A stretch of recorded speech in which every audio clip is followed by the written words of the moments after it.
Testing. Okay, test. You live? Yep, we're live. Am I on the screen? Okay. G'day everyone. Welcome to the March 2021 edition of the Space Association Australia meeting. Everyone turn up. We've got a different night tonight, a bit more news oriented. And the clip's not working.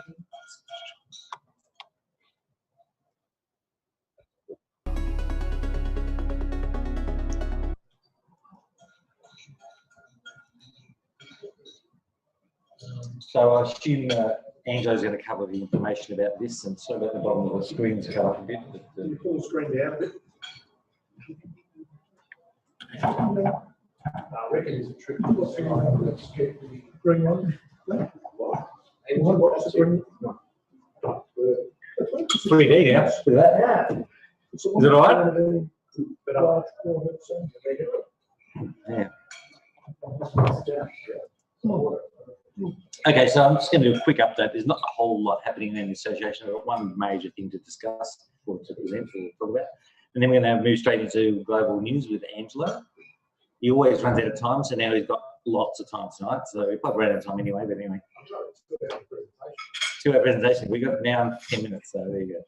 We've got the social time, socialising at 8:30, so there you go. And then we hear from Andrew, who's not here at present, can't hear. He'll turn up shortly. And that's it. So we've got. I think that's about it.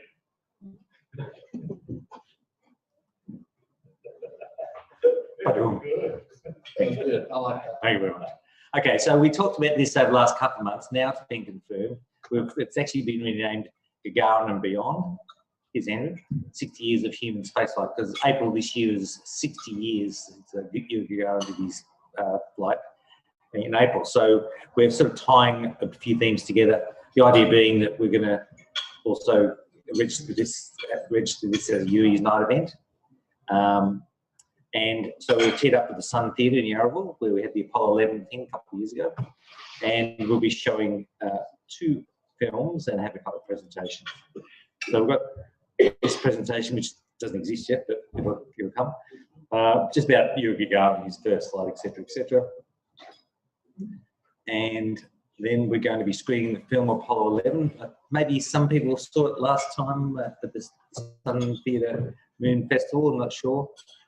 It's fantastic. So people who don't know about it, they went back to the original 70mm films that were filmed in the 60s, in 1969, around that time, and went to those original films and produced a new movie. Because what happened is they had those 70mm films back in the 69, 70, but they produced 16mm film for general issue to movie theatres and etc. etc. So all the stuff we've been seeing for the last 50 years is all this 16mm rubbish. So if those people have seen the film, it blows your mind. It feels like it was filmed yesterday. The look of it, it's so sharp and clear. And then we're going to have a break at 6 p.m.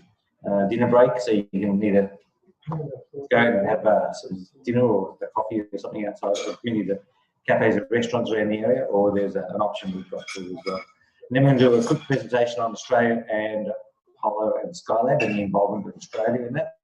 Not just what was depicted in the dish, but a whole lot more, and how the project rolled out and how it was managed and handled. Quite interesting. And then we're going to run this film, Searching for Skylab, America's Forgotten Triumph, which was a film produced back in 2018 and I think released in 2019. And it's quite amazing. And as I mentioned last time, Andrew and Michael and I saw a preview cut of it and met the producer or the director at Space Fest in 2018. So he's now finished. He's made modifications since that first cut, or several cut, and it's now finalised. I'm going to be interviewing Joe Kerwin, people that were on the Apollo 13 virtual event back in April last year. You'll notice you would have seen that Joe Kerwin bombed in, which was fantastic. So I've kept in touch with him, And of course, Joe flew on Skylab 2, the first manned flight up to Skylab with Pete Conrad and Paul Whites.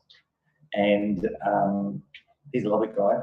And so he and also Dwight Stephen Bernecki, the director of Skylab film, I'll be recording an interview with him then both tomorrow, and we'll package it as part of the presentation. We talked about doing a live thing, but the people at Sun had tried a live Zoom thing, and their internet connection was substandard, so it's very frustrating if it's like that. So we're going to skip that and go to pre-record. So I think it's a safer option. There's Joe in space, and there's Stephen Dwight there. And the evening should finish about 10 p.m. So the Sun Theatre are now selling tickets as we speak. This is the page on the Sun website. There's a full description. I just cropped a bit of it there to show you. So they're sold by the Sun website. Just go there and you'll see it.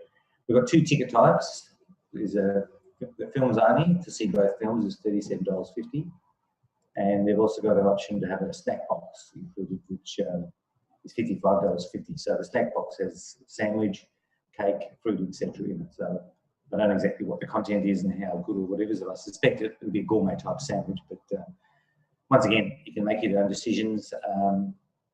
There's lots of cafes and restaurants around the area as well, so it's an option for people.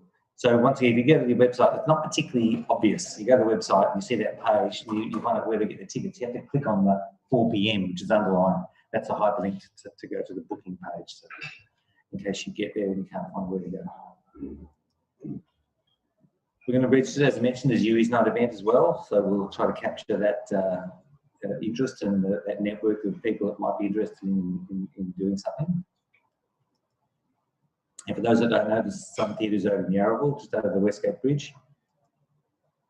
And right near the train station, lots of public transport around. So if you can go by public transport, it's no problem at all there.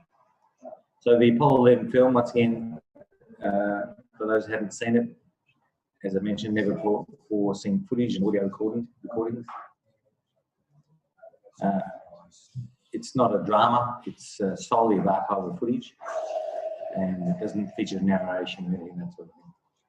But it's lovely for us space geeks. So I'll just show you a quick clip of that.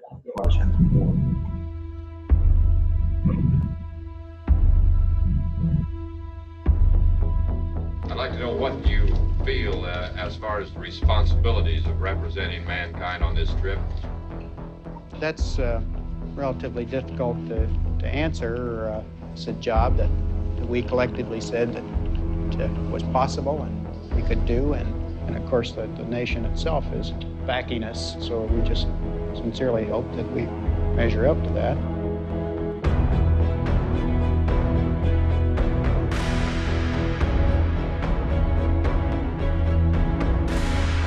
The whole Apollo program was designed to get 2 Americans to the lunar surface and back again to Earth safely. The enormity of this event is something that only history will be able to judge. Apollo 11 has very simply been given the mission of carrying men to the moon, landing them there, and bringing them safely back. I can feel it in here when it's on. Okay, our flight controller is going to... Go, I don't know. Go. GNC, go. Econ, go. Surgeon, go. Capcom, we're go for landing. You're go for landing, over. Roger, that's it, go for landing. 30 feet, 2.5 now. 30 seconds. 4 forward, just to the right, though. 20 feet, 2.5. Forward, just to the left. Right. Contact light.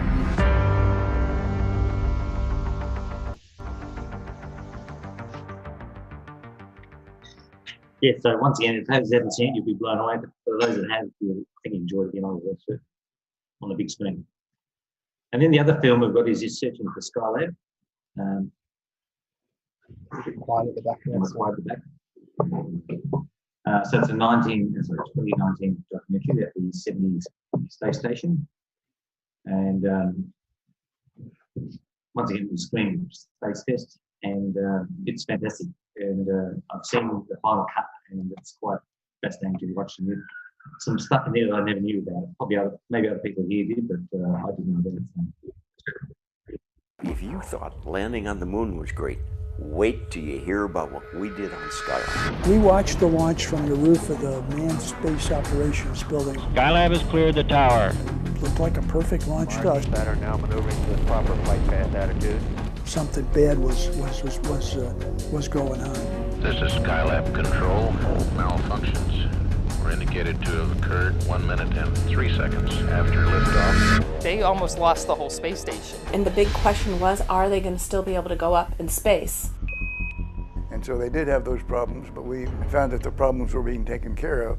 Jack had a wooden model. He said, I have an idea how to save Skylab. And he didn't come home for 6 days. So it was really a triumph of what the folks at NASA could do. Skylab 2, we fix anything. We got a pitch and a roll program. For me, it was somehow turning science fiction into science. If you can swim in a medium such as water, why can you not swim in a medium such as air? Skylab is the first time that orbit becomes a destination. And in about 2 minutes from now, at 7:22, you will become a new world champ for longest space flight. And we proposed an experiment, the Astronaut Maneuvering Research Vehicle. Skylab on its own changed the way we live on this planet. Especially, it is a great pleasure for me to greet you as the first human being studying a comet from outer space. The days that are set apart are the days that you do a spacewalk. Holy cow, what a view. I'd like to wish Merry Christmas to all the people out there. I never got tired in 28 days of looking at the window and looking at Earth.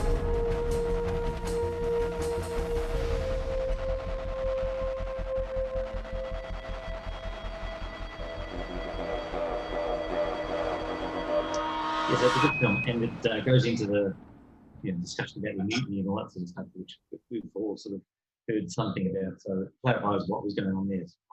And a few other things that I didn't know about, some of the technical glitches they had and how they got around it, which was fantastic. Can you say speak louder? Speak louder. Okay. Yeah, finish soon. As you, we've been working with the director, Dwight Stephen Benecki, and he's sent a bunch of Blu-ray discs down. We've got 10 there for sale. So we're going to sell them at the event or sell them tonight if people are interested. $35 per disc. Quite a good, rare thing to get. And we can talk to you later about that. Once again, we're a non-profit group run by membership. Monthly meetings for Monday of the month. Sorry, John. The screen area. Yeah, so once again, this is our schedule for those people who are not familiar. This week we marked the sad passing of Glenn Money on the 19th of March. He was an employee of NASA since 1958, and the flight director during Gemini and Apollo. Oops, sorry, and he was on duty during the historic events of Apollo 11. And also in the Flight 13 crisis. Then he became the manager of the Flight Facilities Test Project, and he later served as a manager of the Space Shuttle program before leaving in 1985. He later then became a vice president of the United Space Alliance. So another one of those legends from that era passing, and he's not getting the left us. All right, so the next meeting is on April 26th. That's about all I have tonight. Over to you, Angelo. Keep it simple.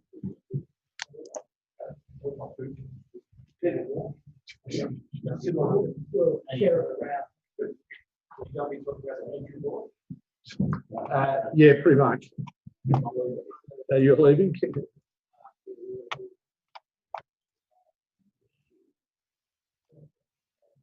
That's working. Do we have a basic point? All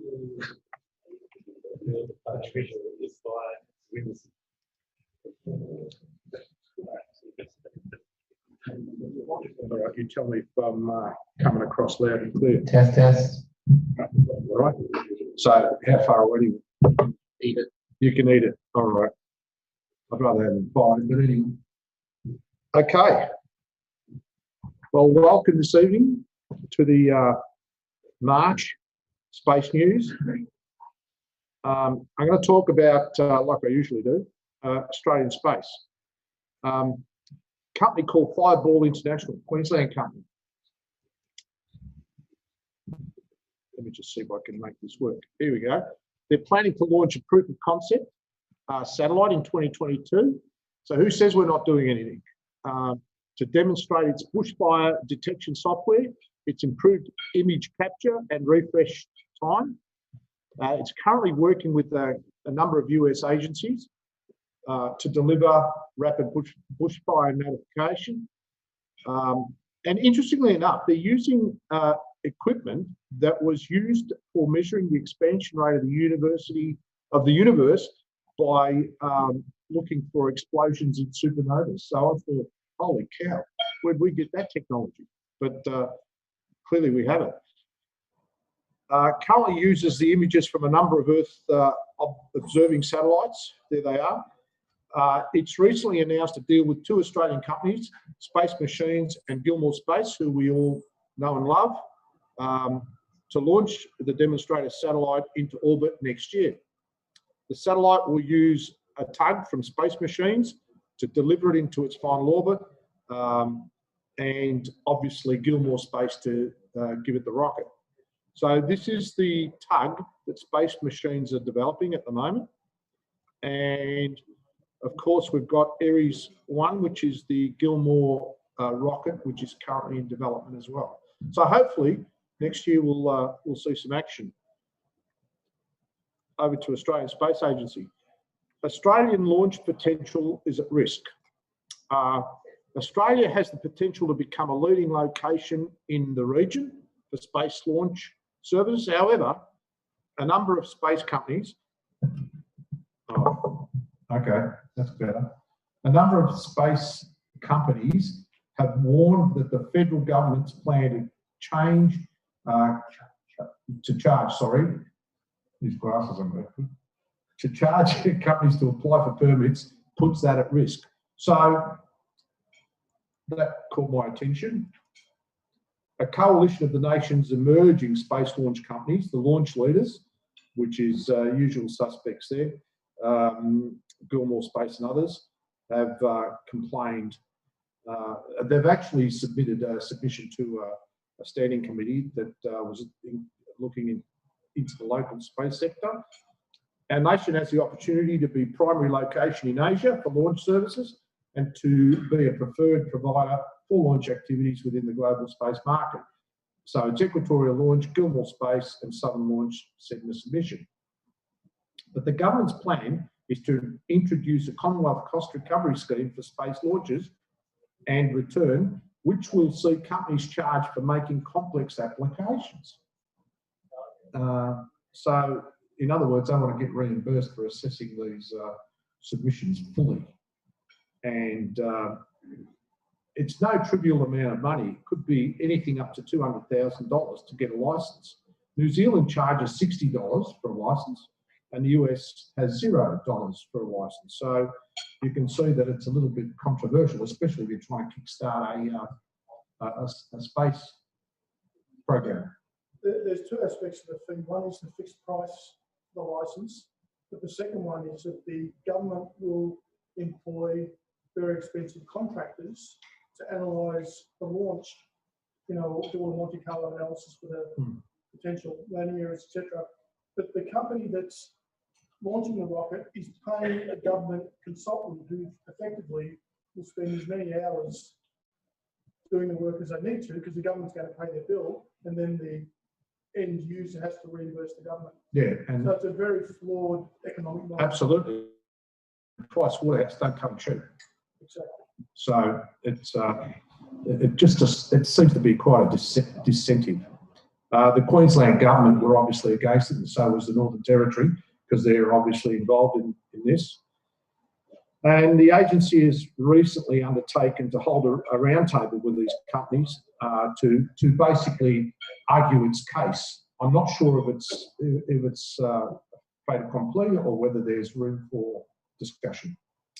All right, moving on.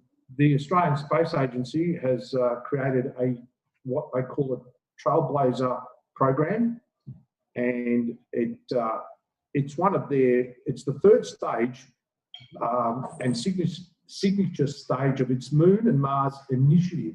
We've actually got one in support of the upcoming NASA missions. The Trailblazer program will see the Australian Space directly supporting the NASA missions and to land first woman and next man by 2024. That's obviously now very, very unlikely. And later, the first humans on Mars. Australia's Moon to Mars initiative, which commenced in September of 2019, is a $150 million investment over 5 years to boost the nation's space industry to the global stage. I didn't think 150 million was a lot of money, especially in this game, but hey, we're doing something.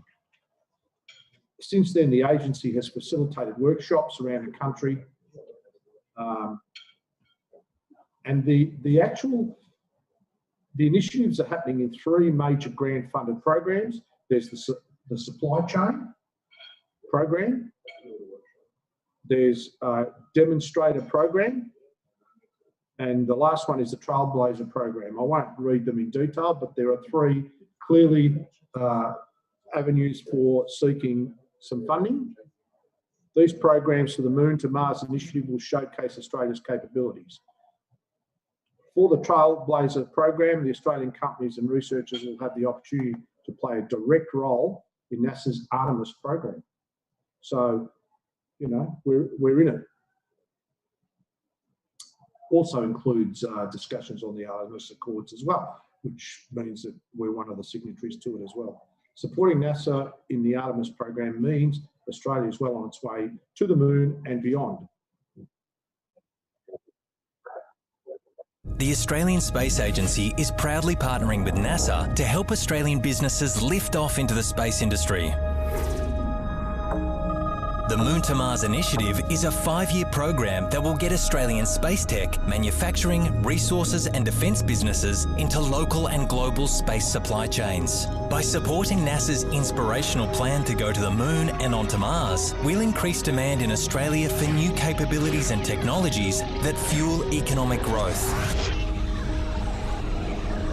The Moon to Mars initiative involves 3 key programs.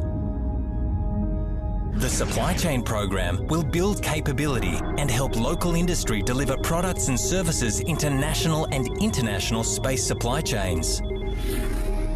The demonstrator program will support Australian businesses and researchers to develop and launch products, providing pathways to showcase Australia's strengths to the world. The Trailblazer program is our signature piece. It will see Australia playing a role in NASA's mission to go to the Moon and onto Mars, inspiring Australians from all walks of life to look up at the stars and be proud of what we can achieve as a nation. The Moon to Mars initiative will show the world what we can accomplish in space, while creating jobs and developing technologies that make life easier on Earth. The Moon to Mars initiative is part of the Australian Space Agency's broader vision to create up to 20,000 jobs and triple the size of Australia's space sector to $12 billion by 2030. Investment in Australia's space industry today will help Australian businesses lift off in the global space economy of tomorrow. There's a bit of PR for the Australian Space Agency. I'd say about 60%. ASA awards the first Moon to Mars program initiative under the supply chain initiative. So they've actually now awarded 2 contracts.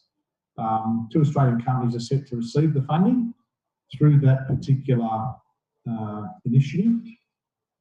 So the first 2 recipients of the Moon March Initiative with over $1 million in grants will help boost each company's capabilities.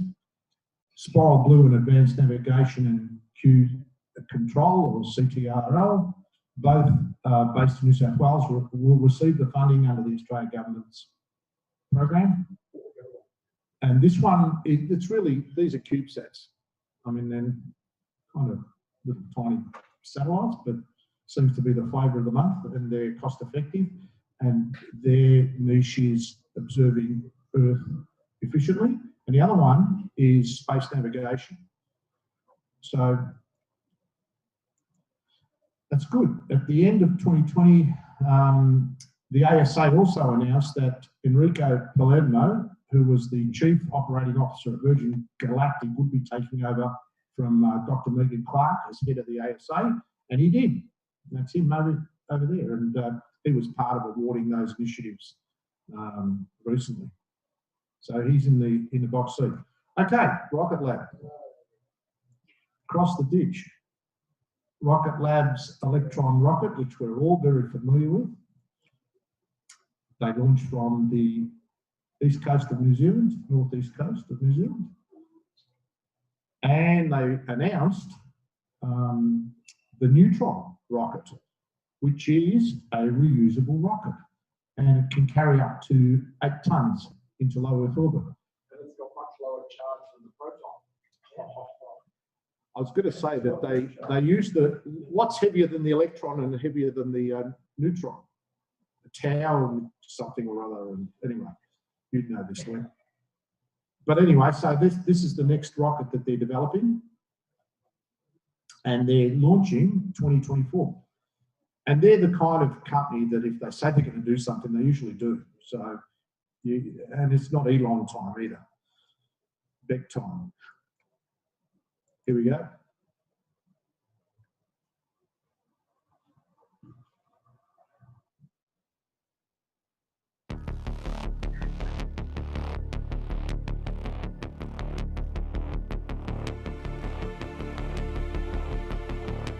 Meet Electron, Rocket Lab's state-of-the-art all-carbon composite launch vehicle. This is a totally different way to build a rocket.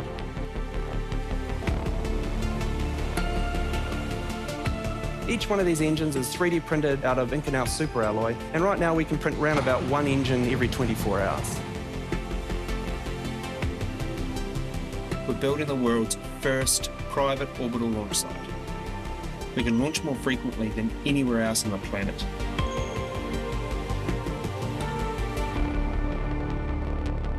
RLM, this is flight on mission course. 5, 4, 3, 2, 1, liftoff.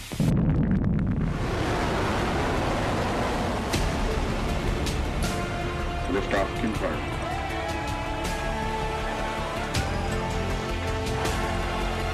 Space is now open for business.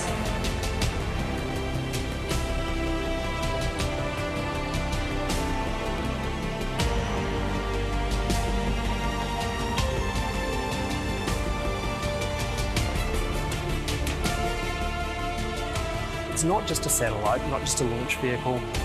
It's a full end-to-end solution.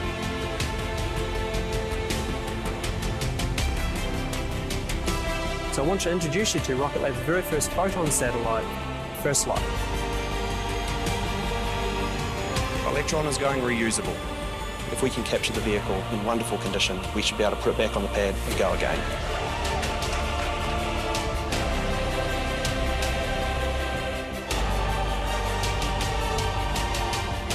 I thought this was impossible.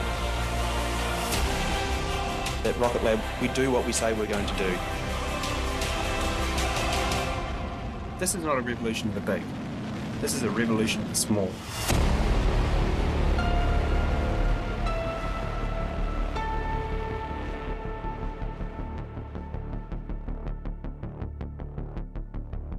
When we say we're going to do something at Rocket Lab, we do it. Not just once, but over and over again. The Electron rocket defined a number of industry firsts. First carbon fibre rocket to orbit, in fact. Somebody told me once that was going to be impossible. And it's reusable. But then there's the engines. The Rutherford rocket engine, the very first 3D printed rocket engine ever to go into orbit, and in fact also the very first electric pump cycle rocket engine ever produced. And of course we didn't stop at rockets. We started building satellites too. Satellites to go to low Earth orbit, satellites to the Moon, to Mars and Venus and beyond. And there's a lot more to come. But first, I've got to take care of some business here. There's a lot of things at Rocket Lab that we said we were going to do that we've done. And a few things at Rocket Lab that we said we would never do, which we have also done. So I really think with this project, it's about time I finally ate the hat.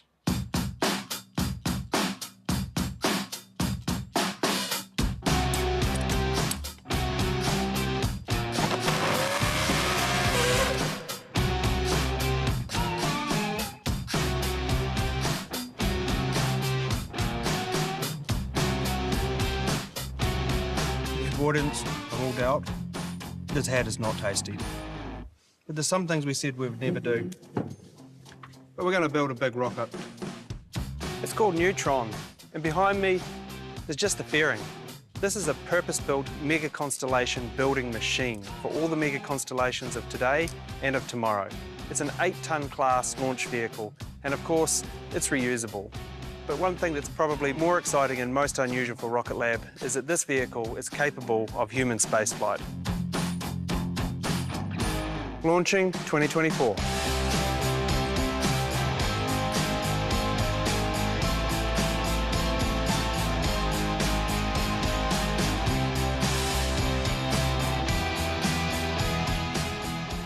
A slick production. He was eating his hat because he said he was never going to build a reusable rocket, but now he is. So pretty good. So the next launch, they go up so fast. 7 satellites is scheduled for tomorrow. And we've got a University of New South Wales payload on board as well, demonstrator satellite. And the Photon Pathstone, is that right? Spacecraft, because they need to test that system because they're going to send a NASA payload to the moon shortly. So they just want to get the brownie points up at the moment. So watch out for this tomorrow. Okay, we'll talk about NASA and space policy. Well, this gentleman here has now been nominated by Biden as the next NASA administrator. And of course, it's he's US Senator Bill Nelson. He's actually a 5th generation Floridian. So his family goes back to the 1820s or something crazy like that. Always lived in Florida. He served in public office over 4 decades, first in the state legislature and US Congress, then as a state treasurer. He was elected 3 times to the United States Senate, representing the 3rd largest state for 18 years. His committees include the breadth of government policy from defence, intelligence, foreign policy to finance, commerce and healthcare. But obviously, his biggest role has been in association with space. Nelson chaired the Space Subcommittee in the US House of Reps for 6 years, and in the Senate was the chairman of the ranking member of the Senate Space and Science Subcommittee, ranking members of the Committee on Commerce, Science and Transportation. So he held a bit of the purse strings. This is a guy, Senator Richard Shelby, who's a Republican senator, who, and I'll come to why he's important in the picture. Most pieces of space and science law has had his imprint, including passing the landmark NASA Bill of 2010, along with Senator Kay Bailey Hutchinson. The laws set NASA on its present dual course of both government and commercial space. Now, at the time, he argued profusely of not going into commercial space. He didn't want it. And as a consequence of him and his mate Shelby, even though he's a Republican, they basically created what we sometimes call the Senate Launch System, the SLS system. So in those early days, he was very anti-commercial space. Interestingly enough, later on, he actually argued with Shelby about not providing enough funds to commercial space. So he must be a true politician because he seems to be able to move where the wind blows. Nelson, yeah. In 1986, he flew on the 24th flight of the space shuttle. So he was actually an astronaut as well. The mission on Columbia orbited the Earth 98 times during 6 days, and he conducted various experiments on board. So in the Senate, he was known as the go-to senator for the nation's space program. And that's probably why he was picked. The guy knows the corridors of Congress. He knows the connections. And even though he was the one that argued when Bridenstine was going to get the gig, we don't want a politician running NASA. Lo and behold, I suspect he's changed his mind now. But the Bridenstine, I guess, experience highlights the need to have that political insight into the way Congress works. And I think, even though I'm not a huge fan of Nelson, I think he's probably not a bad choice. So, very interesting. He's not without controversy, as I said. But he, interestingly enough, Senator Rubio from Florida, Republican, he's said, yeah, good choice. So, and there he is. He's the one with the circle around his head. And there's a couple of other interesting people there. Charlie Bolton, Hugh Gibson, and a few others in that mission. So it was George Harrison there too. All-Stars mission. Interestingly enough, the next one is Deputy Administrator. It's probably Pam Melroy. It's looking likely, and I haven't heard anything that it's been formally announced, but she's likely to be the Deputy Administrator, and she has outstanding credentials. She's a retired colonel in the US Air Force, NASA astronaut and space shuttle commander. Flew KC-10s, which were the tankers, for 6 years.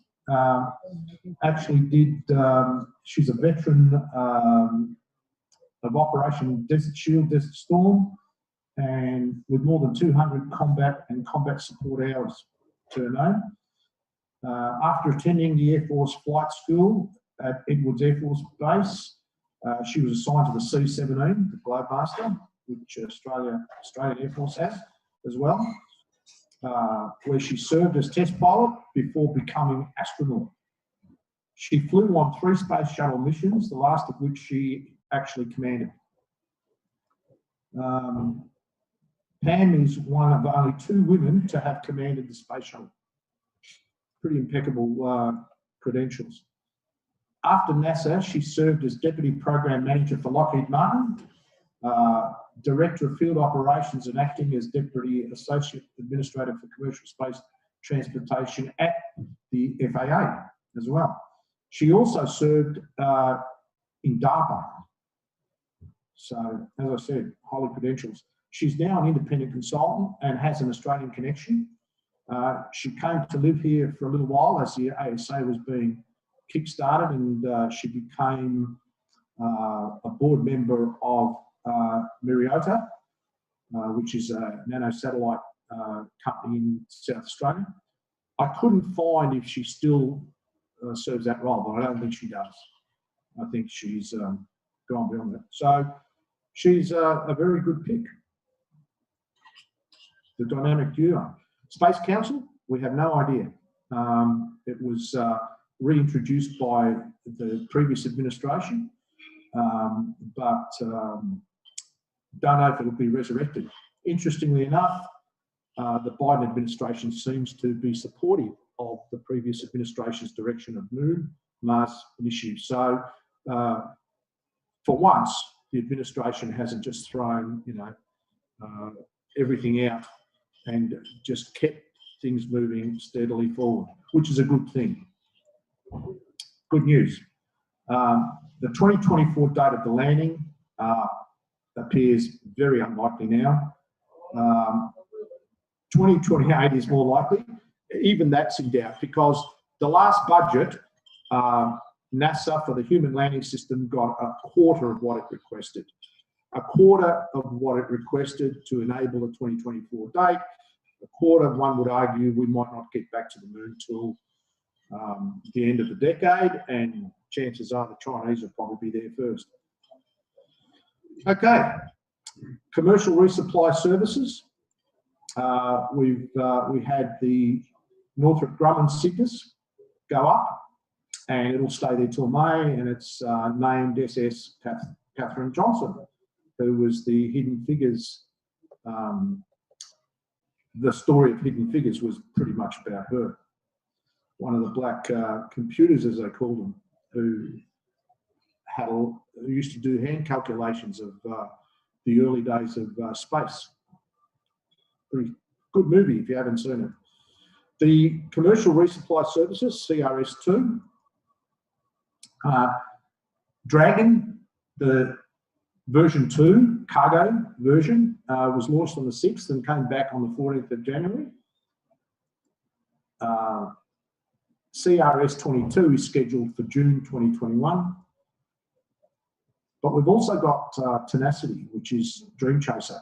It's been delayed to next year, but it gets its ride from, and here are pictures of it, it gets its ride from either the Atlas or more than likely the Vulcan, the ULA Vulcan. We'll talk about that in a minute too.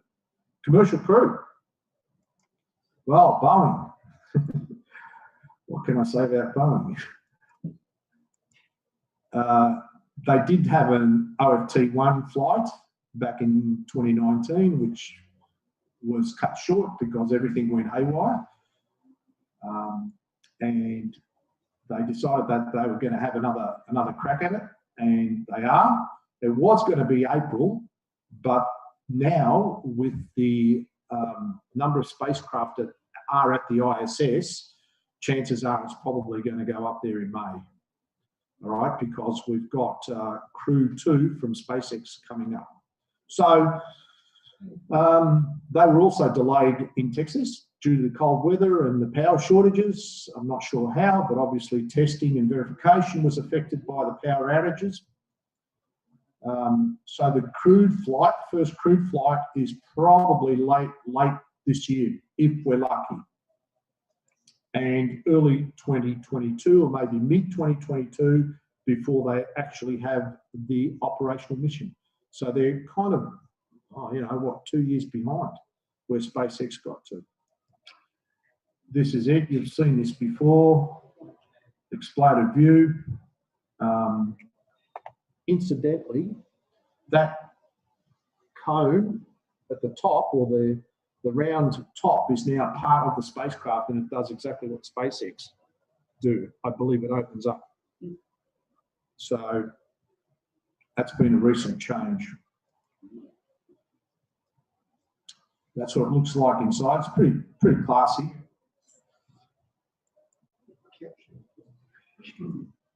And it launches on an Atlas. There it is. Great shots of the actual first launch in 2019. Good Russian engine. Good Russian engines, absolutely. Great Russian engines, actually. And SpaceX, where are we? Well, they had their uncrewed Dragon demo in 2019. In January 20, Crew Dragon in flight abort test, which was classic. And in May, the first DM2 demonstration mission was flown. And then in November, the first Crew 1, as they call it, was launched on a 6-month stay. They're due to come back on the 22nd of April. Interestingly enough, the Crew 2 launch after have I got that right? No, I haven't got it right. Crew 2 launch in April, the 22nd of April. Crew 1 don't come back till the end of April / early May, which means there's going to be 11 people in the space station. And you're going to have 2 Crew Dragons berthed at the ISS. So that's going to be an interesting thing. Crew 2 will use this Dragon Endeavour. It was used in the DM1 mission. It's the same Dragon that was used. There's Crew 1. They're up there at the moment. We'll be back by the end of the month, by the end of April. And this is the new crew going up there. All right. So let's talk about Space Launch System. As Peter rightly said, I will talk about it. This is the rocket that we all know and love, and there's various iterations of it. SLS Block 1 is the one that they're currently launching.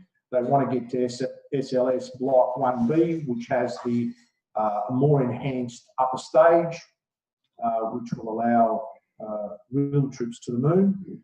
And then they've got various cargo versions of it. There's the Orion and the European Service Module.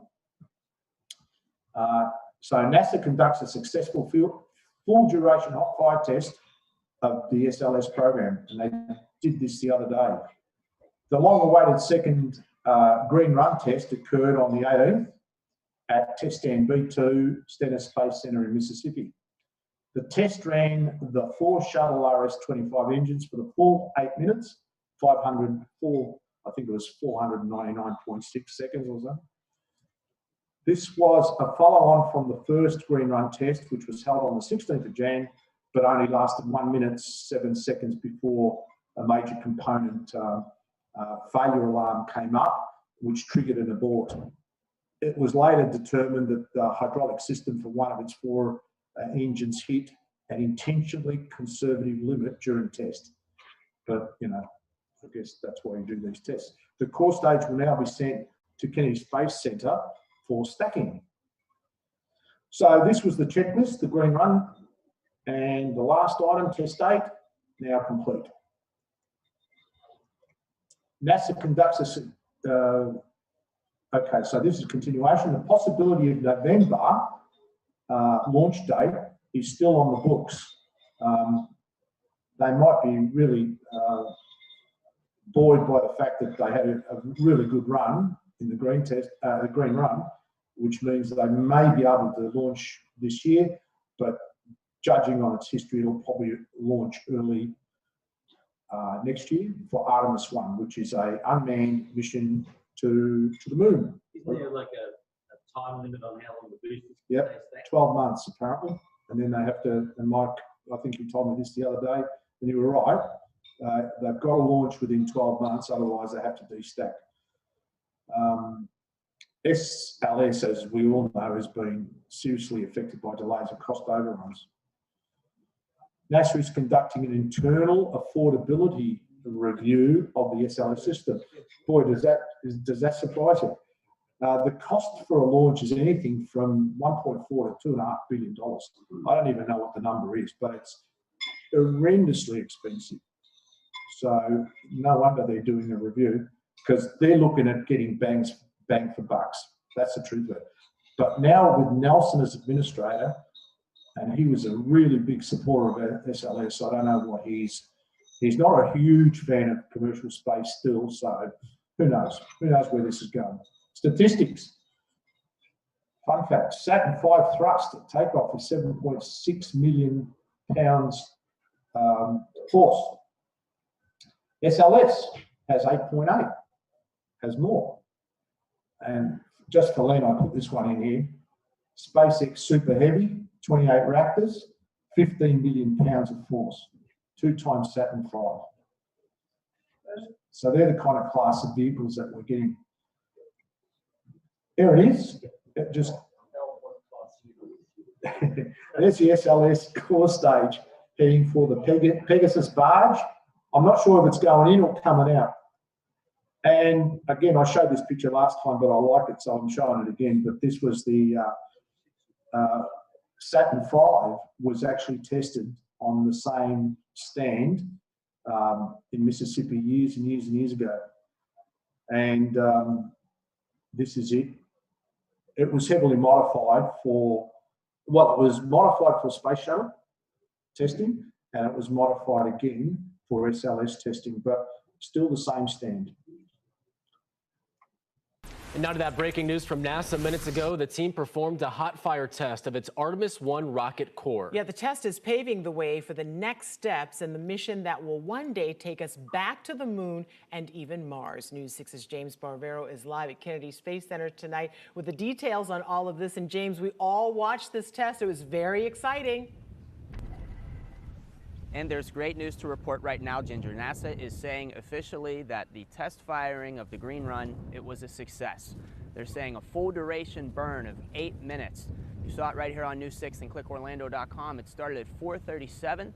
That was the time within the 2-hour window today that the teams gave the go for the firing of the 4 engines of the largest core stage booster ever made for a rocket, 212 feet tall, on the 35-story test stand out at the Stennis Space Center in Mississippi. NASA says with 1.6 million pounds of thrusts, the rocket that will launch the Artemis 1 mission to the moon can consume more than 700,000 gallons of fuel. Today, the teams were hoping for a minimum of 4 minutes for the burn. They have said that that would be enough data to advance the Artemis 1 schedule. Well, they got the full duration, so it seems like they got everything they wanted today. And remember, this is a major improvement from the last Green Run test, which was held at the Stennis Space Center on January 16th, when the 4 engines, they are refurbished from the space shuttle era, they only burned for 1 minute. So everything appears to be great. Right now, in the coming days, NASA will analyze the data, and then the plan, if NASA gives the green light after analyzing the data, is to put the core stage on a barge, have it transported here via water to the Kennedy Space Center, where it will be stacked with the rest of the SLS, Space Launch System rocket, the largest, most powerful rocket ever built, inside the Vehicle Assembly Building, where the twin 17-story solid rocket boosters are waiting for it, along with the Orion capsule here. And then NASA is still reporting the first launch of this rocket, Artemis 1, the uncrewed flight of the Orion capsule around the moon and back, it could still happen before the end of this year. It's all exciting news here on the Space Coast. Live at NASA's Kennedy Space Center, I'm James Sparvero, getting Results News 6. And now to that breaking news from NASA minutes ago. And now to that. I hope we're not in the loop here. And that was the engines firing.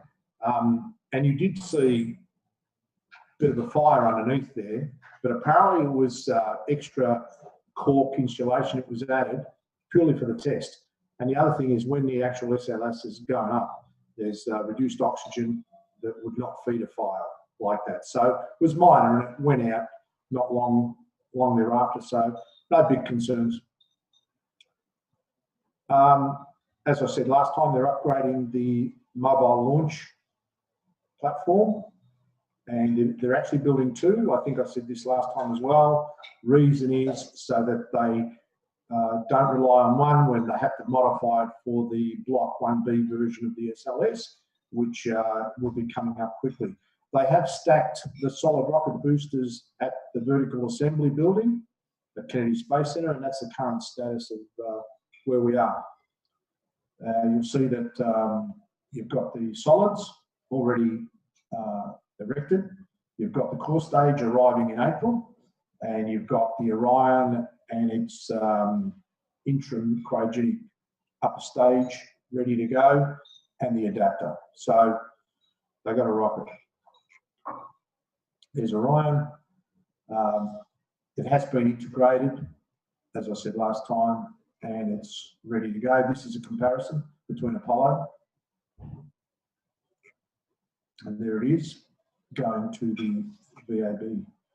This is the latest picture of the mobile launch platform. If you guys remember, I think the Apollo had 3 of them.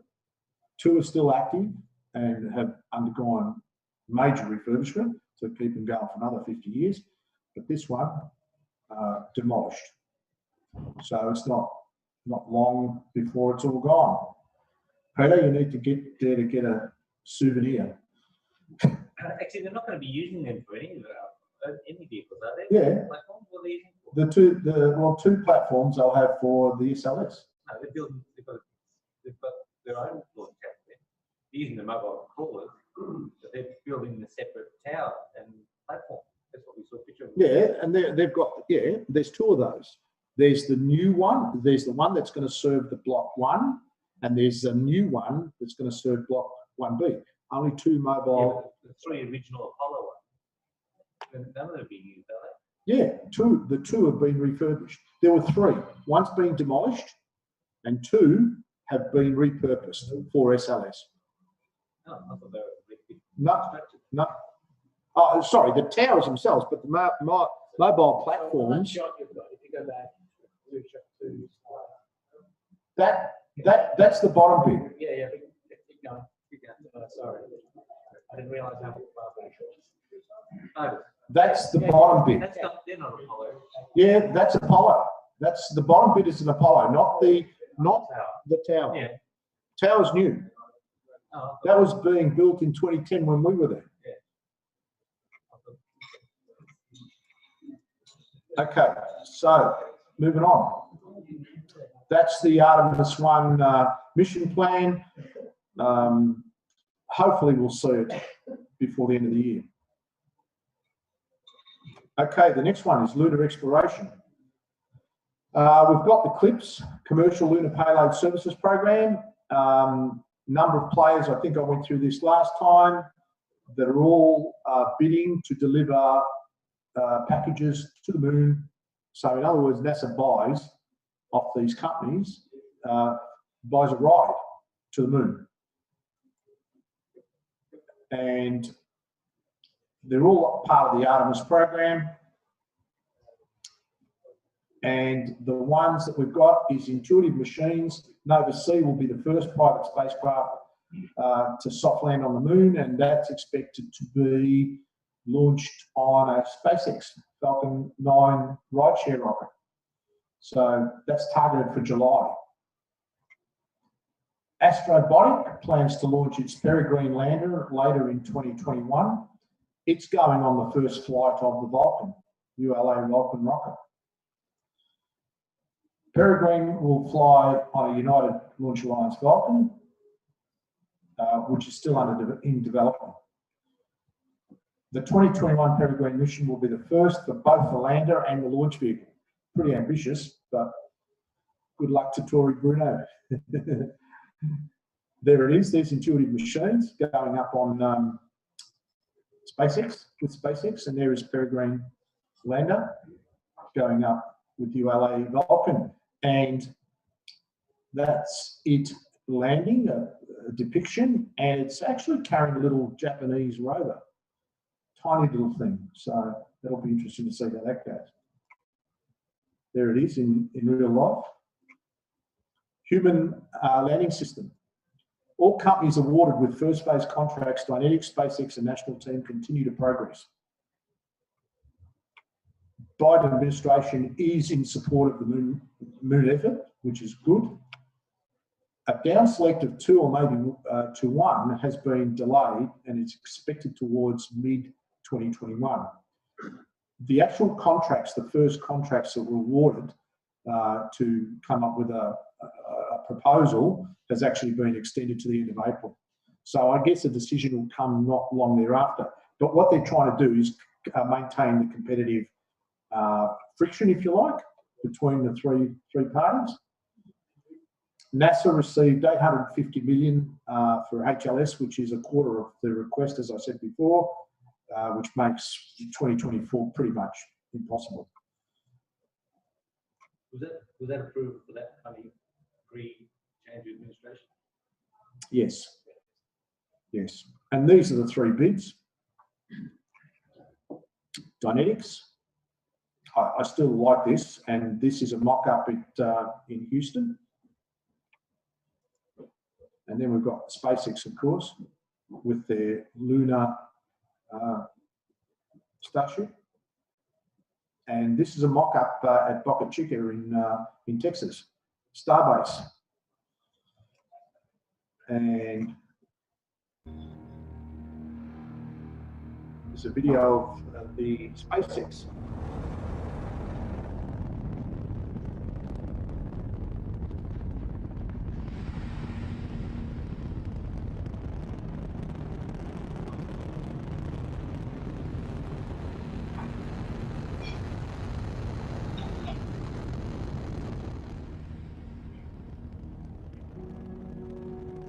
Does anyone know if they've actually done any fit out of the internals for the mock-up?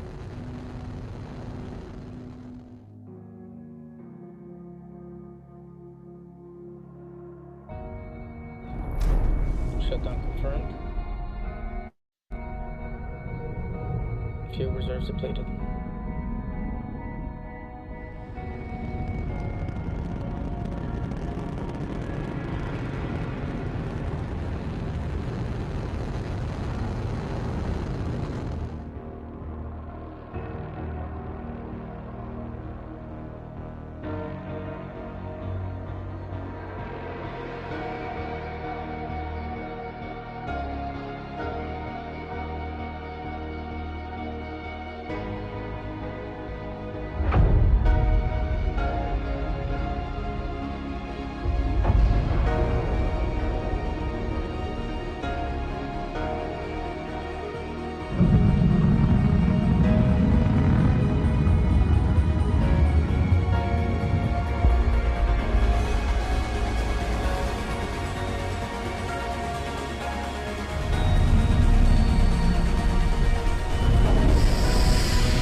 There you go. Pretty impressive. Apparently, they've done a mock-up of the lift.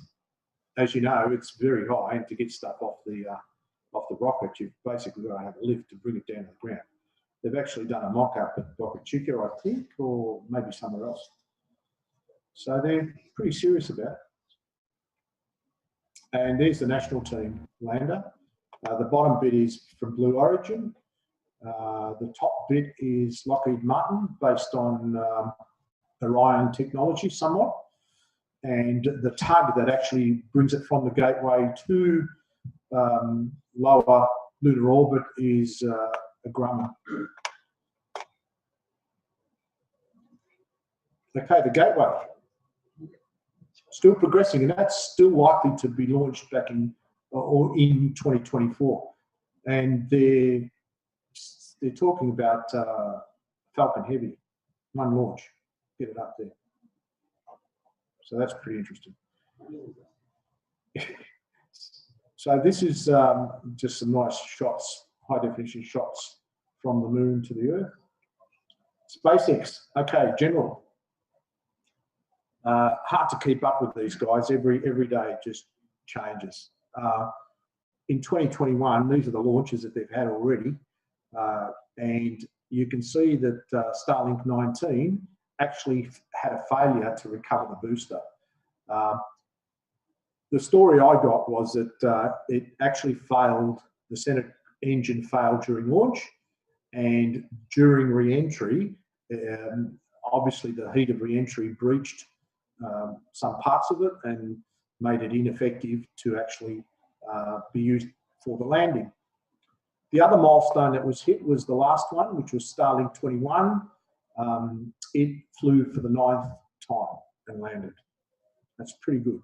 And someone asked Elon, how many times do you reckon you could launch this thing? And I think he said, oh, probably 100. So, you know.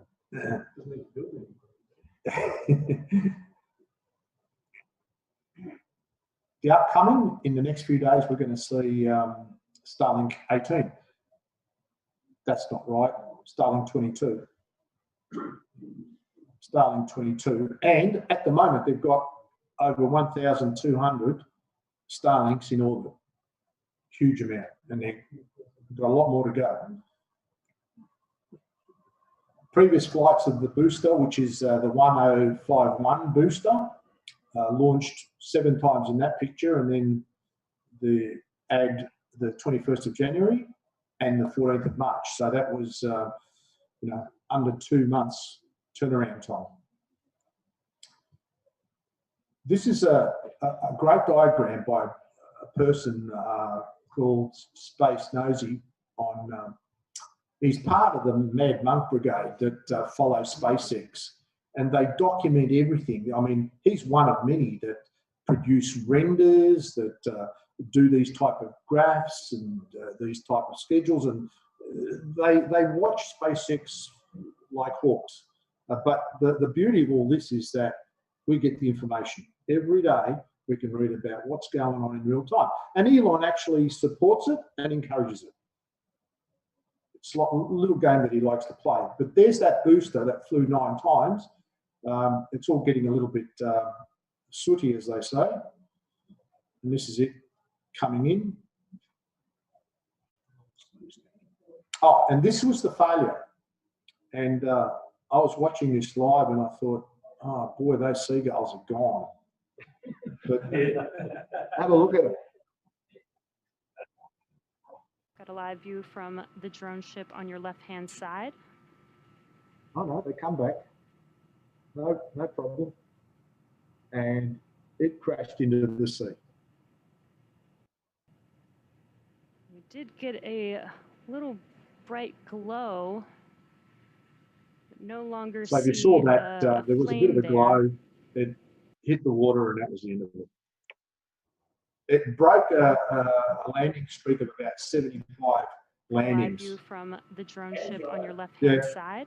That rocket has had artificial intelligence aboard, and it sacrificed itself in order to avoid touching the seagull. Yes, I heard that as a possibility as well. It does do that. It does make it go away from the landing. It does. Oh, if it knows it's got a failure, it automatically deviates from the drone ship so that it doesn't trash the drone ship as well. So they know they're not going to land. Yeah, but Andrew has got another plausible possibility of trying to save the seagulls. Okay, now there's a new fairing recovery vessel, Shelia Baudouin. I don't know where that name is derived from, but it looks like they may have given up on this net capturing, and they're quite happy with just fishing the fairings out of the water.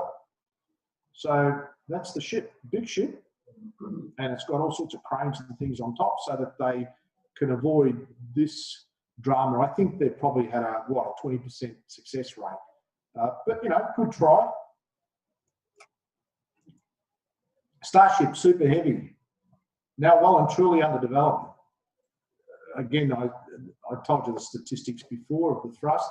This thing is ginormous, absolutely ginormous. And you can see it compared to the Saturn V and a few other rockets there. And Starship, there it is, compared to the Space Shuttle. And this is the Super Heavy with a bloke standing near the grid fins on top of the Super Heavy.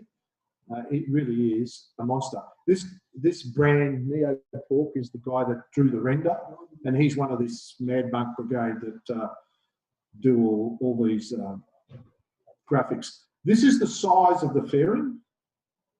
Their Starship compared to New Glenn, which is the Blue Origin heavy lifter, and Falcon Heavy. And of course, you've got Orion sitting here on its own. This is what it will look like, or potentially look like, when it's sitting on the pad. And he's got 3 sitting there. There's a launch. You'll notice that there's a lot of heat tiles, thermal protection on one side of the Starship. And of course, he hasn't dropped this idea of grabbing or catching this rocket when it returns. And the reason why he wants to catch it is to avoid having heavy legs and structures at the bottom to I mean, those that, and I'll show you a picture of it soon, serial number 10, those legs are nothing but trouble. And he's trying to find ways of mitigating those risks. But I would have thought from mitigating from one risk to a huge other risk is, but he's still working on it. And this is a picture that was released recently, so it shows what it looks like, and it's not much different to what we've been over the last year. It hasn't moved a lot, and it's still got the fins on the bottom. So these are the different versions of Starship: the crew, tanker, cargo, lunar. Anything else you can think of? This is, again, Neo Pork. He does these great renders. And this is what it looks like inside. You'll see the header tanks at the tip of the nose. You'll see the methane and the oxygen tanks there. But I'll show you this video because that explains how this thing works.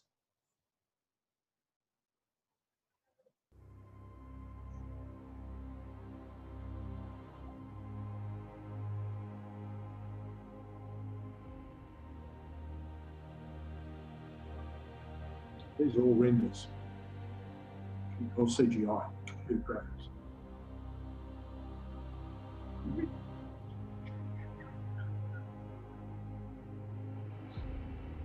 You want to see the renders of the engines, the Raptors. They are amazing.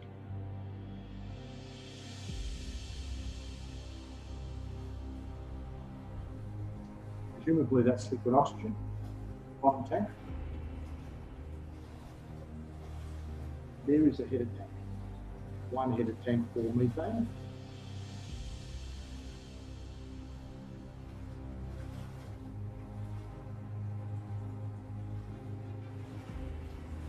And there's the header tank for oxygen in the tip.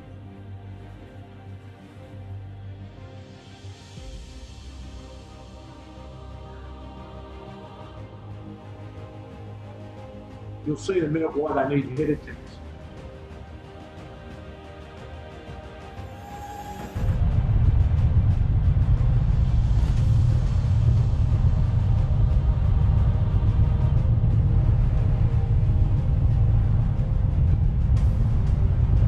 Notice the roll of the foot. This is just the one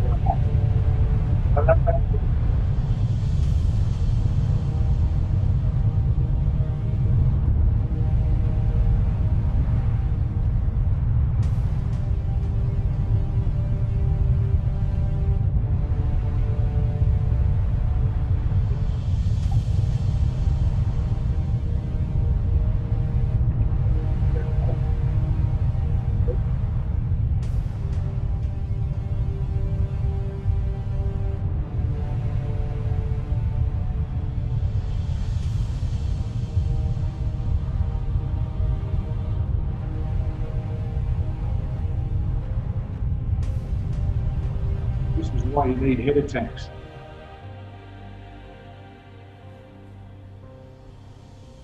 Otherwise you can't get fuel to get landing engines.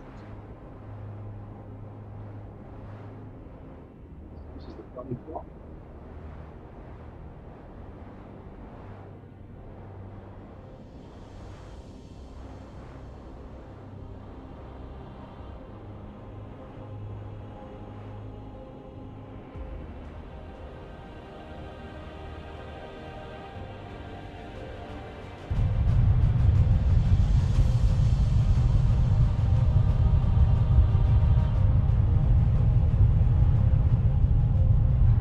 How easy was that?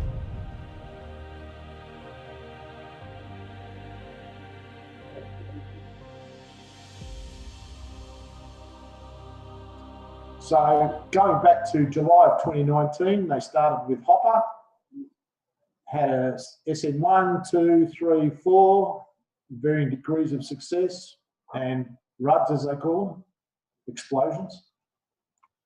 They had SN5 in August 20. Just August last year, September, SN6.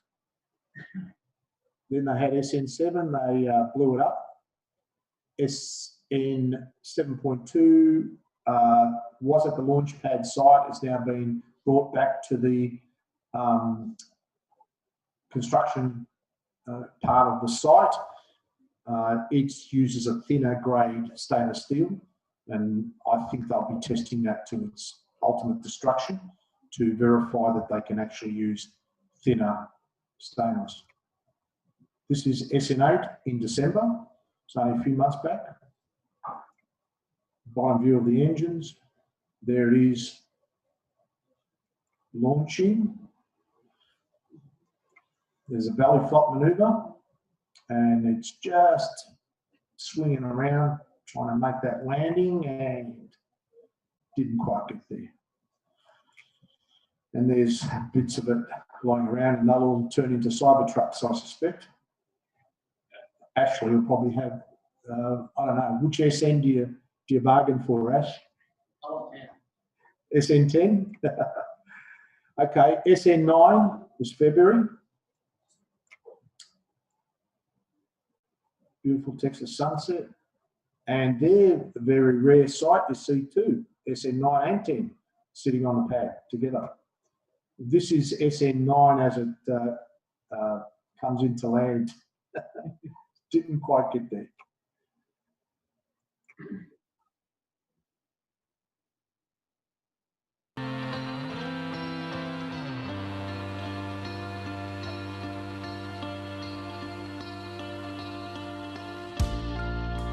I don't think they'll have two rockets next to each other moving forward. A bit risky. And a bit of the wreckage. Incidentally, they basically put another layer of concrete over those pads just to strengthen them up. But after SN10, there's a little bit of cracking on those pads still. So the idea is don't crash them. There's SN10, early March. And this is now, SN10 flight actually landed, but it landed hard. Legs, it basically landed on its skirt. And obviously there was some out of control. The engine was being ordered to fire up, to get more thrust, but it didn't work.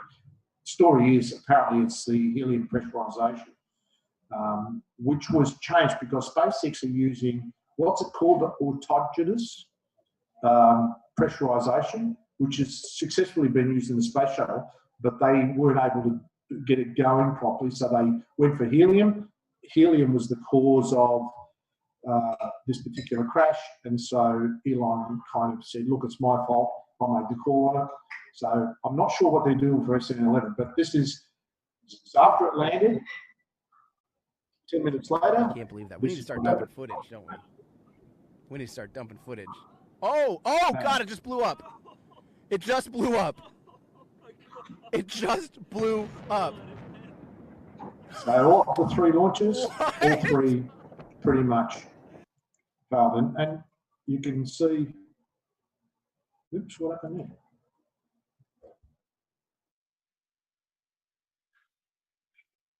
Five, 4, 3, 2, 1.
Pretty amazing. And there's S11 last few days, just sitting there waiting its turn. It's been testing its flaps and fins, and it's been doing nitrogen thruster tests. They haven't had a static fire yet. They've done a pressure test, so they need to do a static fire before they actually commit to launch. So I'd say we're still a week away from seeing this fly. The other interesting thing was the thermal protection system. These tiles, you notice, if you watch a video of these guys put them on, they just basically grab them and put them on. Just stick them on. There's no glue or anything. But underneath, you'll see there's this kind of fabric insulation. So they cover that, and you can see it in this picture. That's all white. They cover the tank, and then they just basically stick the tile straight on. Pretty amazing.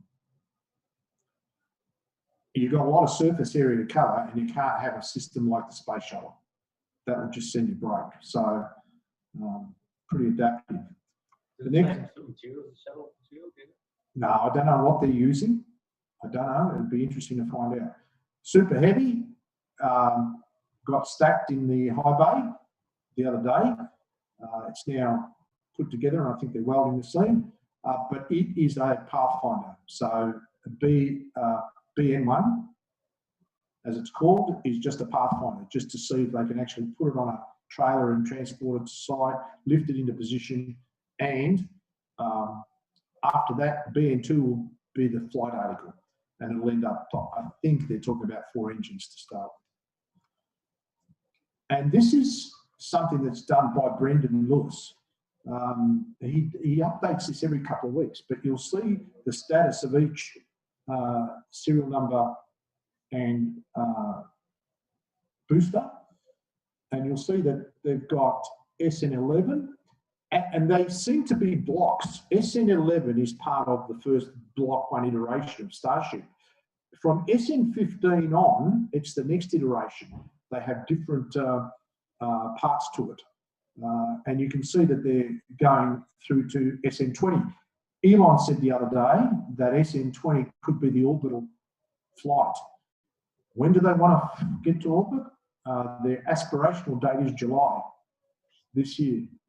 Now, even if it's wrong, and let's say it's November, that's pretty amazing stuff. So that's where we're at the moment. Starbase.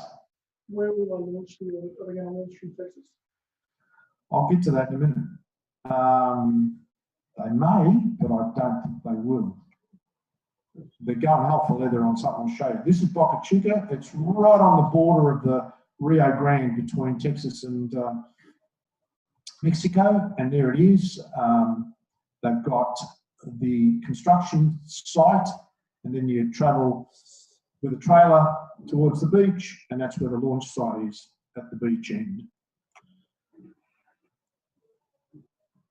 And this is what it looks like. You'll see in the foreground, you'll see the construction facility, the shipyard as they call it, and where the arrow is the launch site. This was in July 2018. Wasn't much there. February 2019. Again, not a lot there. And this is where it probably was 2 months ago. But you can't keep track of this. This changes daily. They're going to expand their scrapyard. Yeah. They've got a section just next to the construction site where they're actually going to be making their own liquid oxygen out of the air. So they're liquefying their own liquid oxygen. They've got a gas well there, and the rumour was that they were going to extract and make methane, liquid methane out of that too. So it'd be interesting, but it's pretty much based, it'll all be powered by solar panels. So the whole thing will just be sustainable, independent facility. Pretty amazing. You'll see various pictures of the site. This is a launch site. And we finally got a view of the master plan recently. And what you can see here is that where the red border, that's where we are at the moment, but you'll see that there's a couple of launch pads, more facility to be built down on the bottom of the page there, and they're well into constructing. I mean, they pouring concrete, bending steel just every day, and it almost seems like it's a 24-hour operation. They just keep doing it.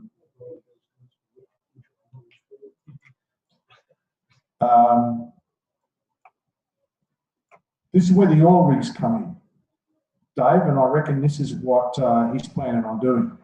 So this is just somebody's imagination running wild.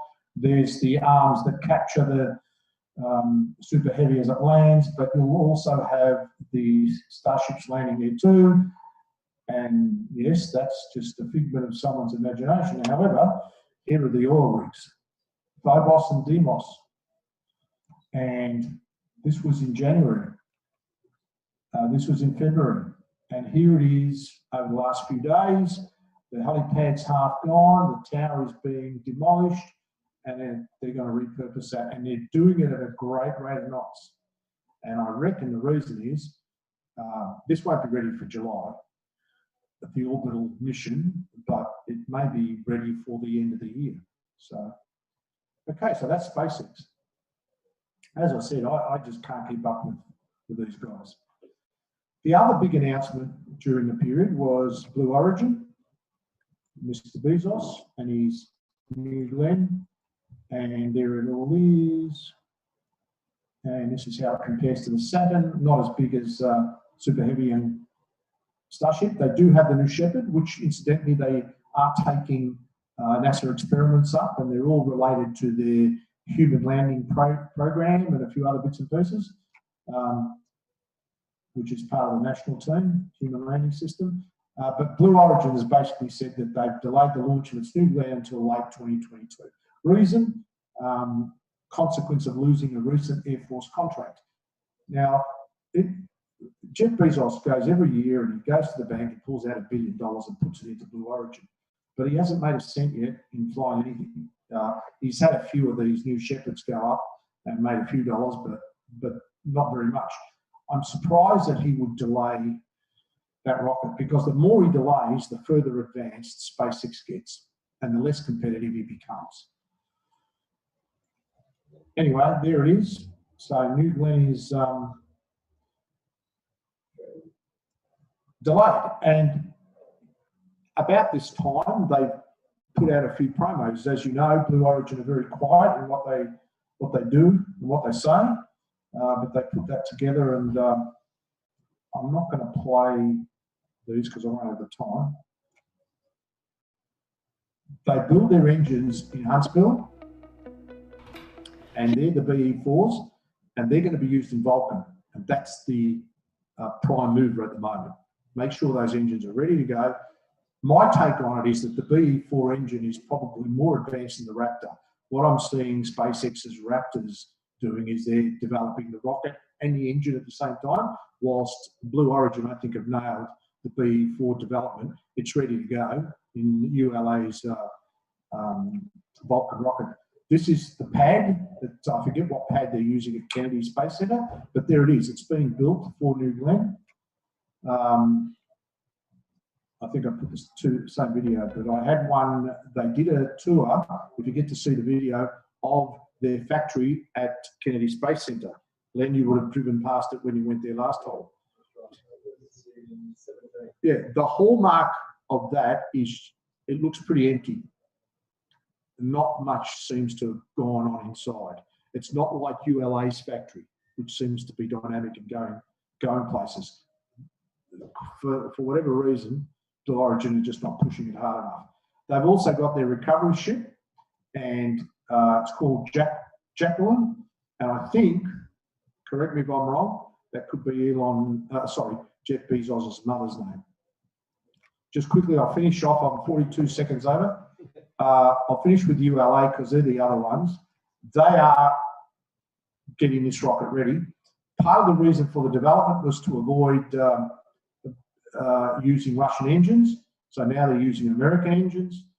with an American rocket. So when this flies, then there's no dependency other than the Antares, which still depends on Russian engines moving forward. And there's the Vulcan rocket. There's the fairing, and this is the factory. Oops. No, didn't work. That's a video, but you can see the Vulcan, the Pathfinder version is there. And it'll eventually launch Dream Chaser. And there it is. Now they're doing testing, sizing and just testing at the Cape. And they've got they've got the Centaur upper stage, which has got, I think this has got the what engines? The HL60? What? I don't know which engines are using. Anyway, on that note, I'm going to leave the rest. Actually, very quickly, Hope, UAE Hope orbiter reached Mars. And one of the fun facts is that 80% of the people that work on this project are women, and the average age is 27. So, you know, my hat goes out to these guys. Any truth there's a princess on board? Probably. But then, of course, we've got the Chinese orbiter, lander, and rover. And I think Andrew will talk a little bit more about those. And of course, we had Percy land on Mars. And there's Mr. Biden watching the telecast live. I went to Krispy Kreme's looking for the Mars donut, but they didn't have them in Australia, which was a bit of a shame. And Europa Clipper, officially, they don't need the SLS to launch it. They're now bidding for rockets to take it up. That's it. I'll look out for China's launch next month, the first component of the space station. Russia and China have teamed up to have a moon base. So Russia's given the Americans the Kuiper and gone over to the dark side. And China has basically said it wants to develop 2 Saturn V class heavy boosters for their moon and beyond initiatives. So they got the money.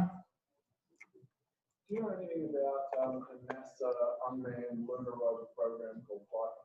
Yes. It was meant to have gone up this year, but I think it's 23. No, it wasn't meant to go. You're right. It was always 23. Is that still on the book? Yes. Viper will still go. It's a polar rover. Yep, and it's actually there to look for water. Yep. That's its sole purpose. Yep. What's it going up on? I'm not sure on the rocket. Don't know, but it'll have a huge selection. All right. On that note, I'm going to. But that hasn't been cut yet. No, it's not going to be cut. It's part of that CLIPS program. So Viper is going ahead. Yes. Yes. They won't cut it. With China's aspirations to go to the moon, there's no way the Americans are going to cut their moon program. If anything, seeing they're getting on like a house on fire at the moment with the Biden administration in China, you might find that they'll start to ramp up the human landing system. So maybe, the Americans will get there first. They want to get there first. I think there is a new space race, in case you haven't figured it. It's China and America. All right, that's it. Thank you. I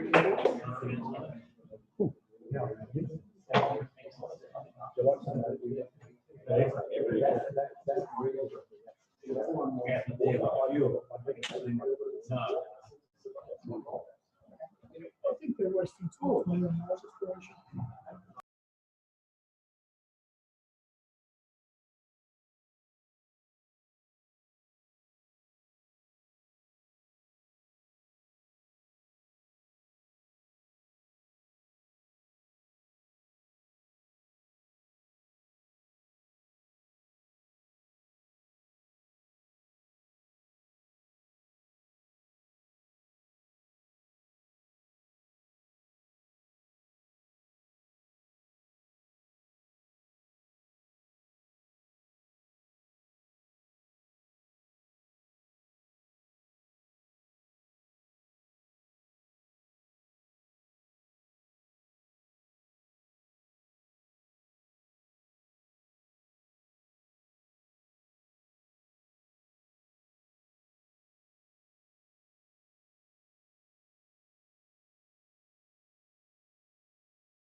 And that's it. They never get.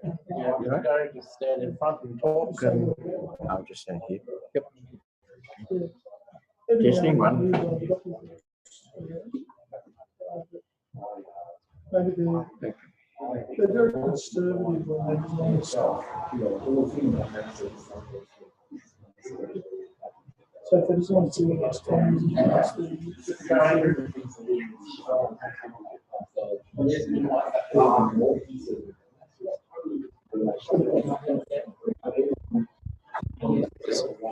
Just looking for the. that's a good never do that.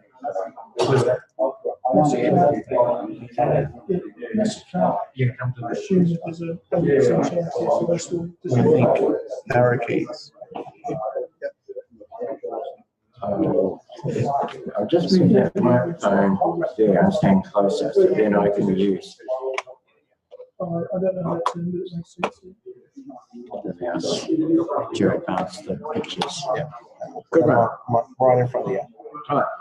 And eat it. And that's how we mastered the land and felt the harms. And that was really fun. And now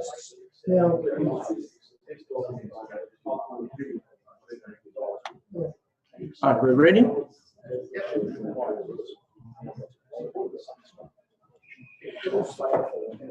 Right, greetings everyone. Planetary, start with planet Earth, and a few things that weren't mentioned about Australia. South Australia has announced that it's going to build a satellite called SAA, South Australian Satellite, and it's a space services mission. And Stephen Marshall announced it, and he's been kind enough to give me the audio of his announcement that I'll play on the space show sometime in the near future.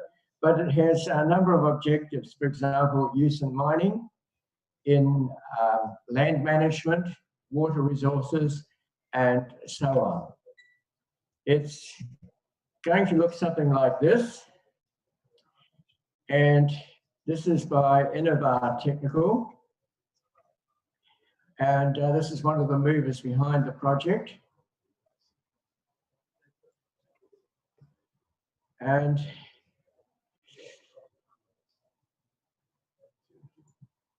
they're putting up a satellite on Rocket Lab.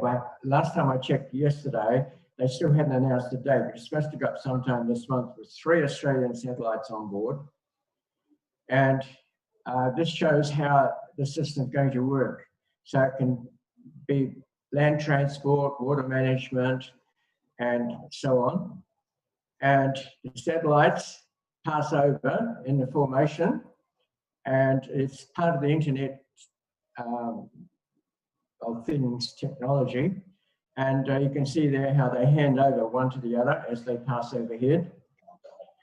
The satellite, having gathered the data from various sources, then downloads it to this, not a meteorological cloud, but this funny thing that's mysterious in the internet. It's called the Internet Cloud. So it downloads to the cloud, and then from that, the individual users can download from the cloud to get what they want. So that's how the system's going to work. This is one of the satellites that's going to be put up by Innovar in a few, by Rocket Lab for Innovar in a few days' time. And there's another one. Now, moving on to Rocket Lab, and this is the mission that's going to go to the moon, which is going to be launched later this year. I correct one thing that Angelo said, the new neutron rocket will not be launched from New Zealand, it will be launched from the United States. Okay, this is the, the satellites to be launched soon from Rocket Lab for Australia, Mariota and for Innovar and for Fleet. Now, this says Capstone is the name I was trying to remember. And this is a picture, an illustration of Capstone as it would approach the moon.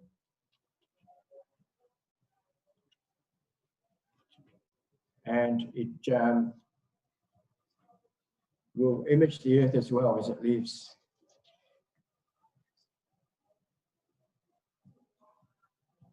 And that's Capstone arriving at the moon. So that's getting us now away from Earth towards the moon. A project called Lunar Pathfinder is being developed by the European Space Agency. And it will be sort of like a relay station in orbit around the moon, and various assets on the moon or in orbit around the moon will be able to communicate via this relay and send it back to Earth. And this saves all these missions having to have their own relay back to Earth. So it can all go through this way station. So that's a lunar ride and phone. The Galileo system is a European Space Agency system, or European Union system, which it relates, most of you will be familiar with GPS, the Navstar GPS for the American system. Well, this is the European system. It's now fully operational. Typically, these satellites point at the Earth, and they don't radiate a signal backwards into space. However, there are side lobes to the signal, and these side lobes miss the Earth. And as you can see from the diagram there, like over here, they head out to the side. So what they're going to do for their lunar missions is to use Galileo for navigating in orbit around the moon using a side lobe. It's not the main Galileo signal, but the side lobe. So the European spacecraft in orbit around the moon and on the moon will be able to navigate using the Galileo operating system. Now, moving on to the Chang'e 4 mission.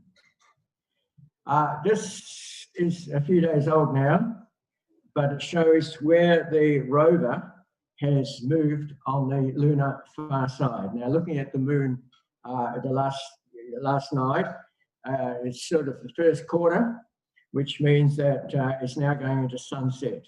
And that means that the rover will shut down, if not yesterday, at least probably today. Well, let's go on. So that shows you where it's ambled to over the period of time. And there's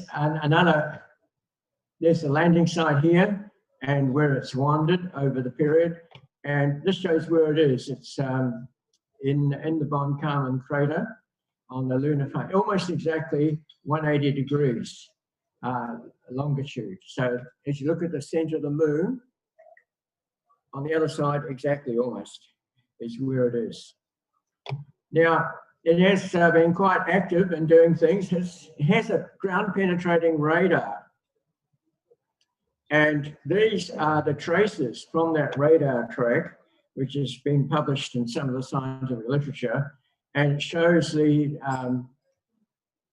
what the surface is below. These are the actual traces, and this is the drawing made from those, showing the depths of the regolith. So we go down about 12 meters to the first layer, and then another to 24 meters to the next one, and down to 40 meters for the next unit of surface.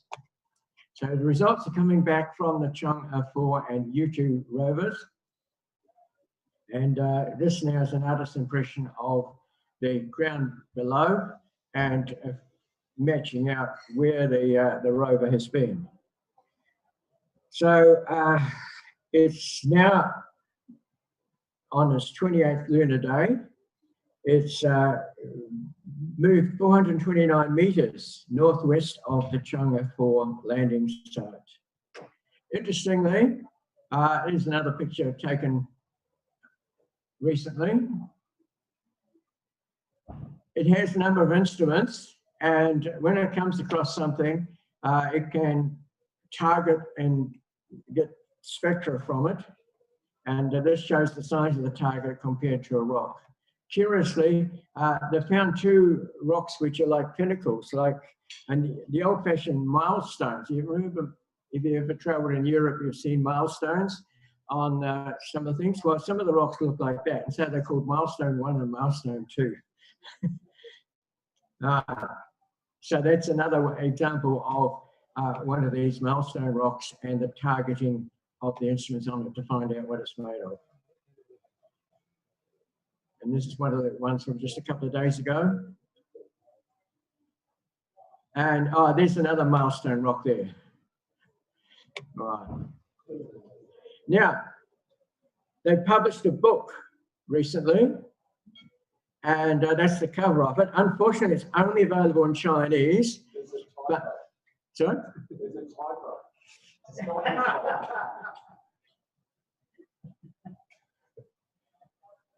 The Chinese have published a free electronic edition that you can get, but you need a special Chinese application to read it. It's not available. You can't just use the Amazon reader.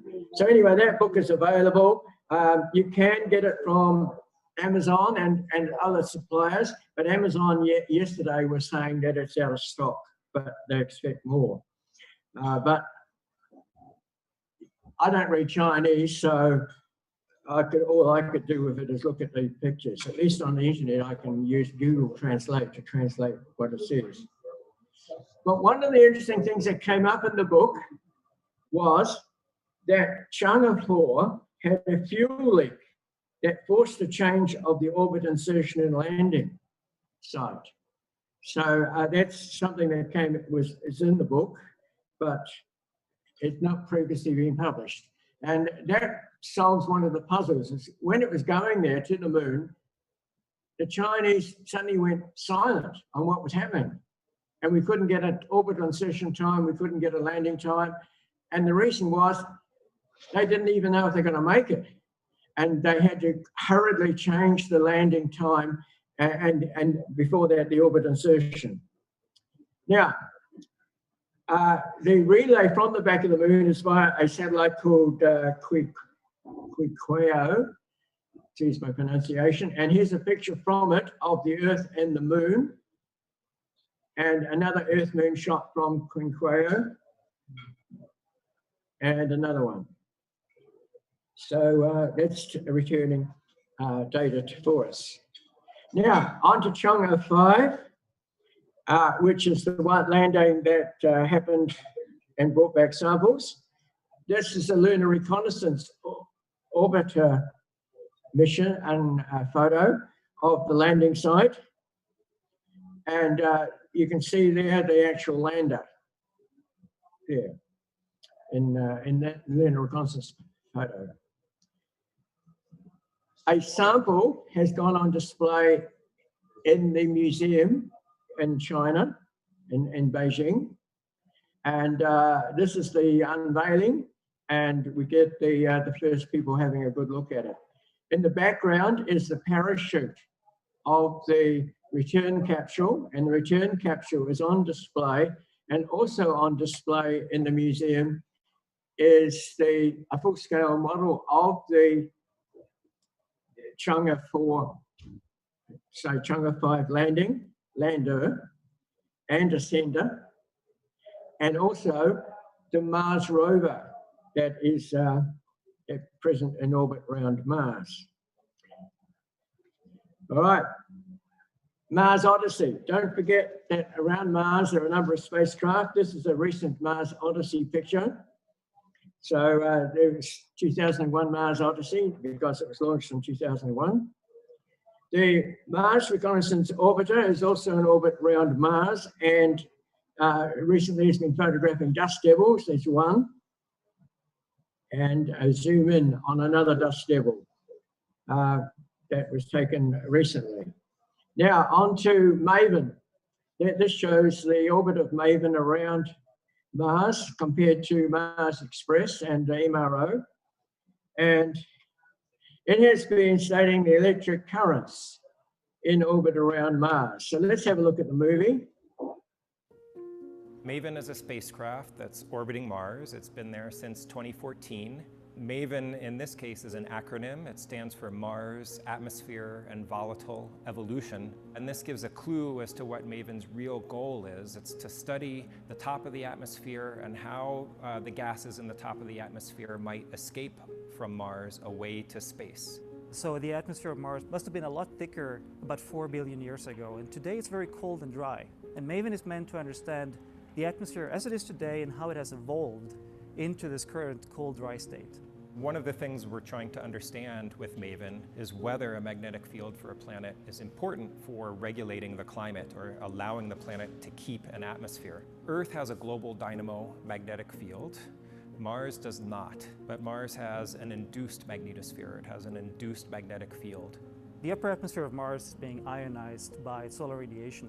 And so the electrons are being stripped from the atoms in the atmosphere. When that happens, it turns into what we call a state of plasma. This plasma in the upper atmosphere is very conductive. It leads electric currents to flow through it. Electric currents, they shape the magnetic fields that are around them. And that's actually how we see them with MAVEN. We take magnetic field data and we map it around the planet, and from that, the currents emerge. We've known how the currents flow in the Earth's magnetosphere for decades, but we don't know how that works around Mars. We don't know how it influences the interaction with the solar wind, because it determines how energy is flowing into the atmosphere, how it's transferred from the solar wind into the system. And that's what we're trying to do with MAVEN. When you just look at the data as it comes down, you're just seeing a little squiggly line, essentially. You're seeing the magnetic field strength and its direction vary as the spacecraft is flying through different regions. And so what you have to do is you have to actually map it to the planet and to this interaction with the solar wind. And then it starts to emerge that you have a drape situation where the magnetic field of the solar wind encounters the planet and it starts to wrap around it. And the reason it wraps around the planet is those electric currents that we are seeing. The magnetic field in the solar wind is straight lines. You can think of straight spaghetti noodles, and it's flowing towards the planet, and those spaghetti noodles wrap around this basketball-shaped planet. And that's indeed what we saw in the data, the magnetic field lines draping around Mars as a planet.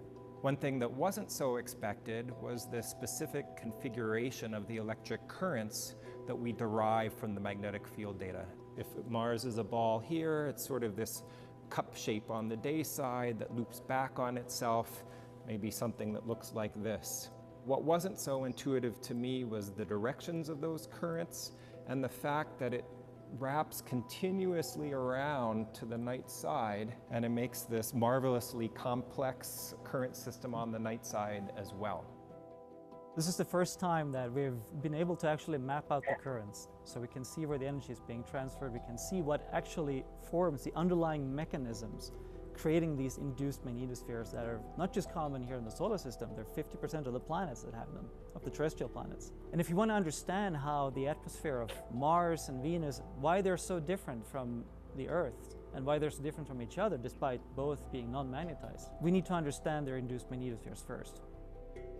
So knowing how these global current systems are configured teaches us about how charged particles near the planet are going to move, both charged particles in the solar wind and charged particles from the atmosphere itself that are in the process of escaping to space.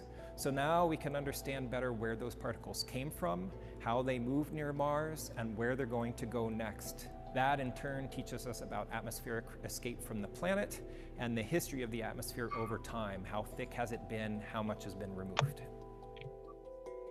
Okay, so that's the sort of science that MAVEN is doing, and it's often overlooked, in the excitement of rover landings on Mars.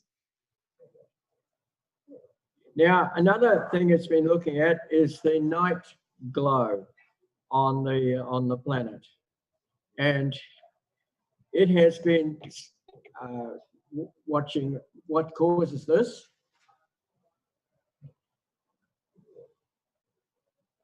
And the green areas and the white areas are where the night glow is happening. And we've now been able to work out an explanation of what caused it.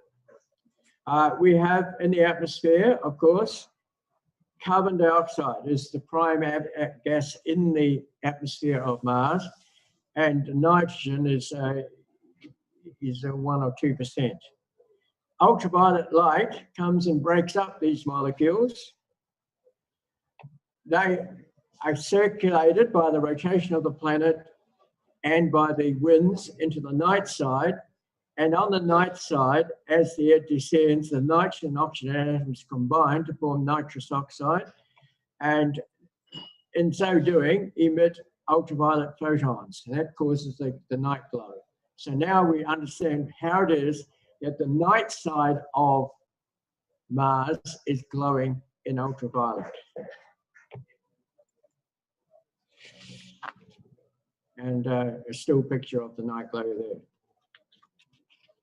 Now, another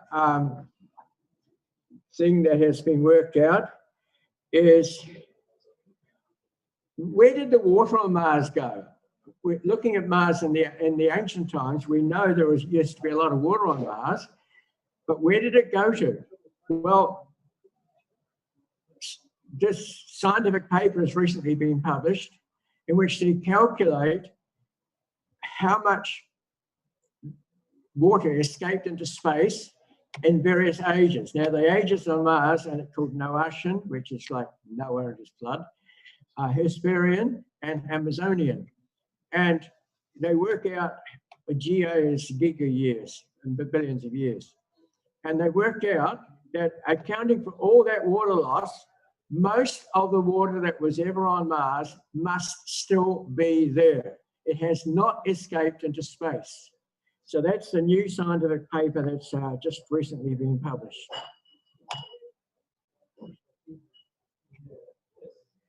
Insight.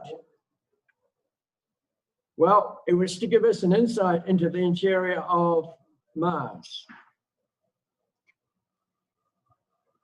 The idea was that it would deposit a seismometer and a probe that would dig down 5, maybe 10 meters into the ground.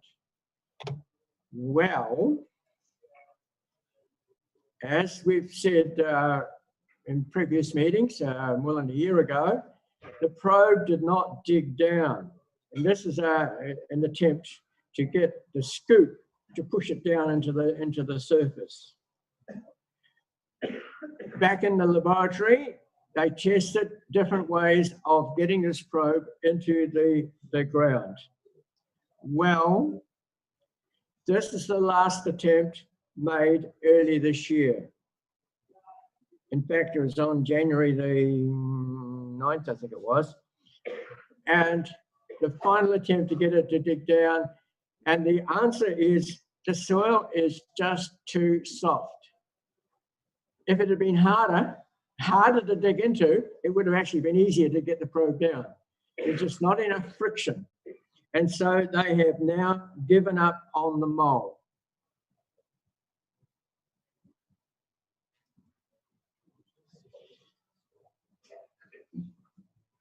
Inside is solar panels are being gradually covered with dust. They had hoped that the dust devils that would come by, we showed you some dust devils from Mars from Constance Orbit earlier, that those dust devils would come by and clean the panels just like they did with Opportunity and Spirit. No such luck. Now, the problem is they're going into the winter and Mars is approaching perihelion, aphelion, the highest point away from the sun, which means less sunlight, and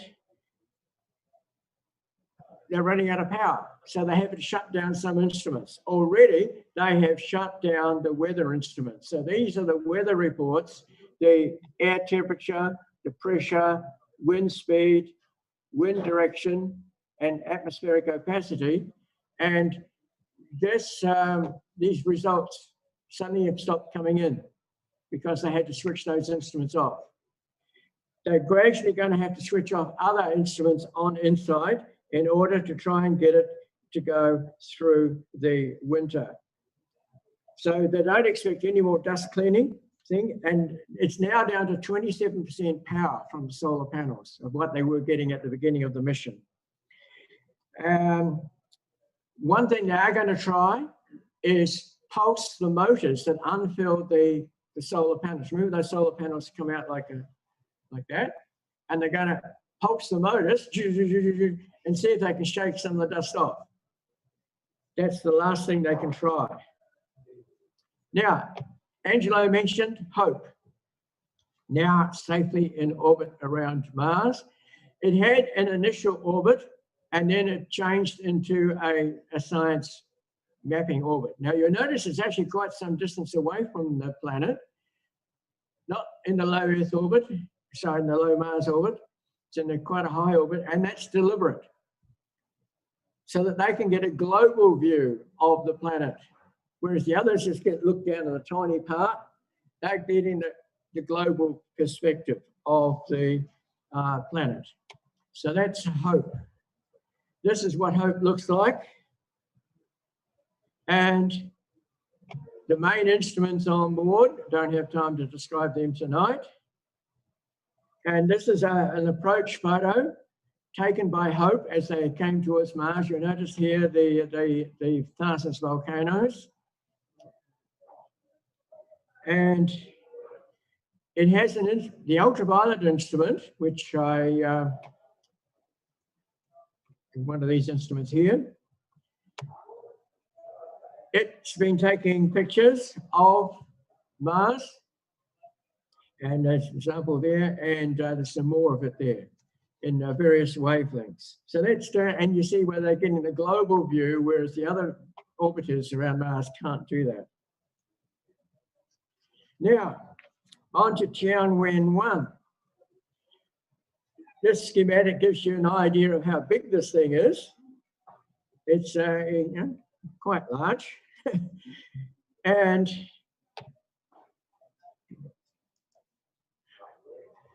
that's a photo of it on the way to Mars. No, it's not an artist's picture. It's not a drawing. It's an actual photo. And you say, who was the photographer out there halfway to Mars that took this photo? Well, the answer is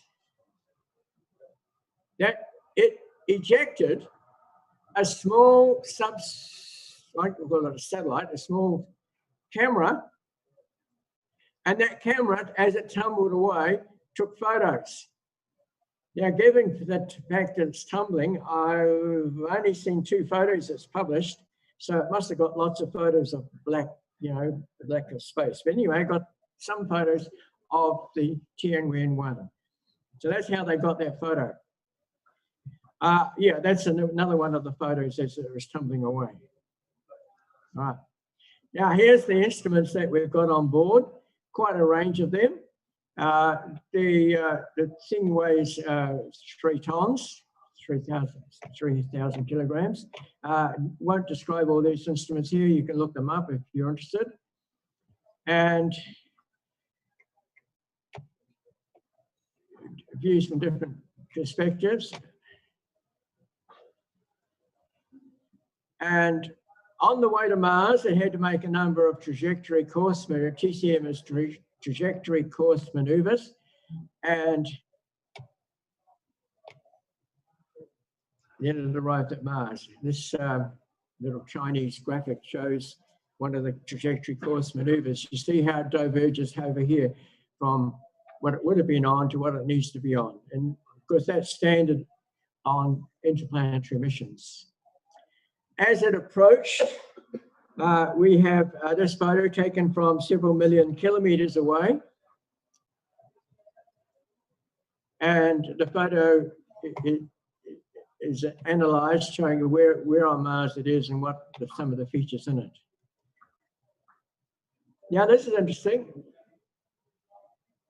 The operational orbit of Tianwen-1 is a polar orbit.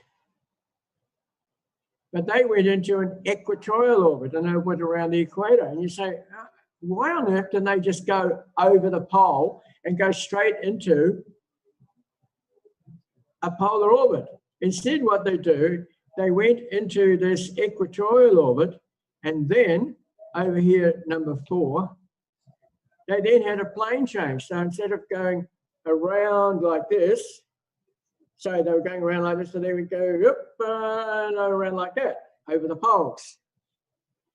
So wouldn't it be simpler just to come in and go straight over the poles and go into that orbit? Well, consider this. What would happen if the orbit insertion burn had failed? Where would the spacecraft go? Well, if you're going towards an equatorial orbit, you continue in the plane of the ecliptic, and eventually, after 2 years, you come back to Mars. And that gives you a second chance to go into orbit. And that's what happened with Akusaki, the Japanese Venus probe. It missed Venus, going into orbit around Venus, and after several going around the sun several times, came back to Venus, and they successfully got it into orbit. So this is the reason why the Chinese, first of all, went into equatorial orbit to give them a second chance if they missed. Now, once you're captured, there. Now, if you went in straight into over the poles, you go down out of the ecliptic and you never come back to Mars. So that's one of the reasons they did that. All right. Yeah, what? Oh, yes, this is a little movie here. I've still got 70 minutes, yes. So here's a Chinese, from the Chinese, a little video on how they get into orbit.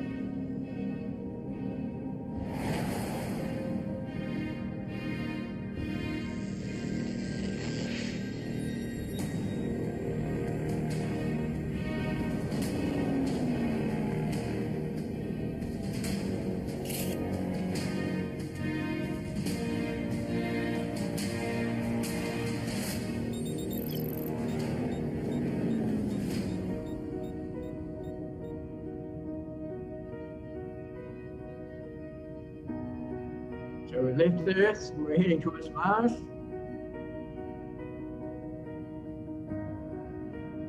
Now here's coming up a little feature I like.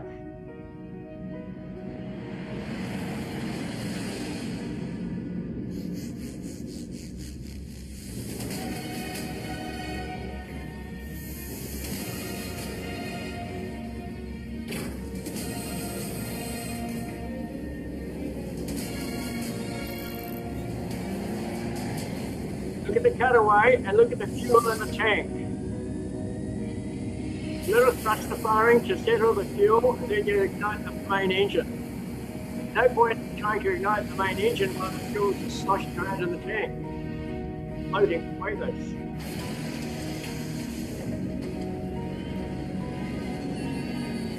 Now, given that they're trying to put a rover on the surface, why are they going into orbit first? Well, that's exactly what Viking did. In 1976. They went into orbit, surveyed the countryside, then started going land. That's that orbiting change I just said, the orbital direction change. Go into a polar orbit.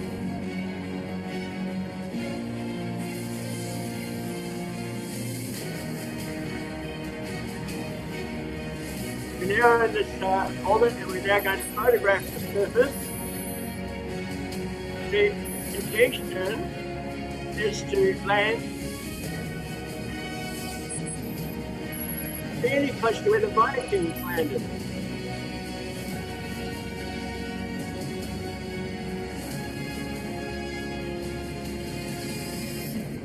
All right. So let's go on a bit more. Now this moving is the actual going into orbit. And I don't know how many of you have seen this before, but take a look at the shaking of this antenna as we as the engines are fired. It's a 3 kilonewton engine to slow us down into orbit.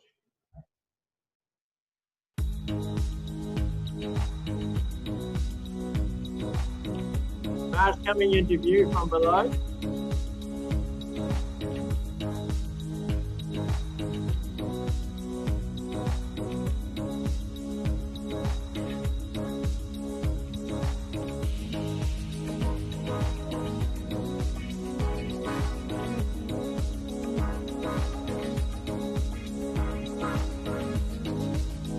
Yeah, shaking of the antenna as the package is now being fired.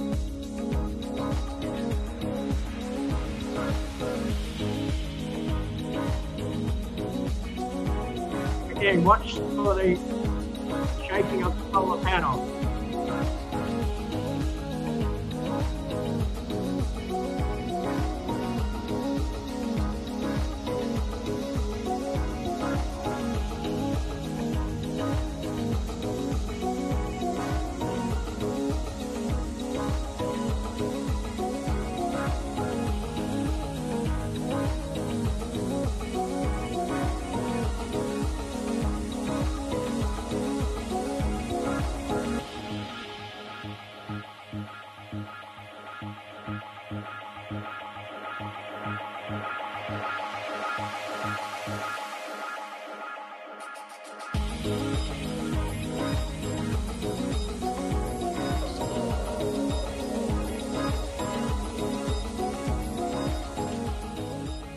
So we've never seen that before, the shots of it going into orbit.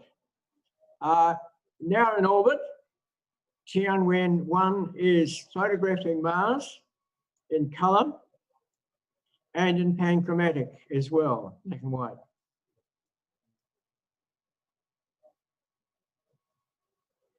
The landing plan is very similar to what happened with Viking, except of course Viking didn't have a rover. And the rover looks very similar to the Opportunity and Spirit rovers. Not exactly the same, but quite similar. Meanwhile, after separation, you see the orbiter continues orbiting and supports the rover on the surface. Okay. And this is the plan. If they land successfully, the rover will trundle off down and start moving across Mars. Meanwhile, Curiosity is still trundling around Mars. It has been since 2012. And this photo was taken in March. And just going back a little, this was taken in December. And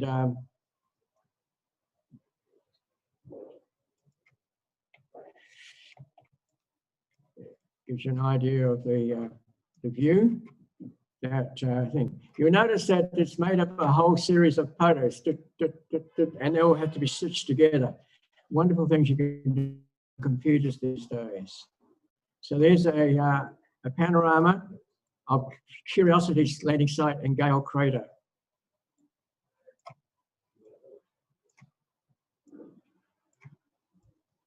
Very nice. Now, let's get this back to Zoom to fit and move on. Superficially, the Mars Science Lander and the Mars 2020 missions vehicles look the same, but there are important differences which I will not elaborate on right now, but you can see, a close eye can see some of those differences. Here are some of the instruments that are on the rover. Give you an idea of how big this thing is. This guy is attending to the it's part of the bioshield, and behind there you can see this guy here working on a heat shield. Yeah. The Mars Reconnaissance Orbiter did the trick it's done several times before now, and that's imaged the thing coming down on the parachute. This little circle here is the actual landing site on Jezero Crater, and this up here is Perseverance coming down on the parachute, and you can see the actual lander there and the parachute. So it's just absolutely amazing that they can do that. Oh, to do that, the range and when this photo was taken was 700 kilometers away. So this is from 700 kilometers away. The velocity of the Mars Reconnaissance Orbiter was 3 kilometers per second. That's around about 11,000 kilometers an hour.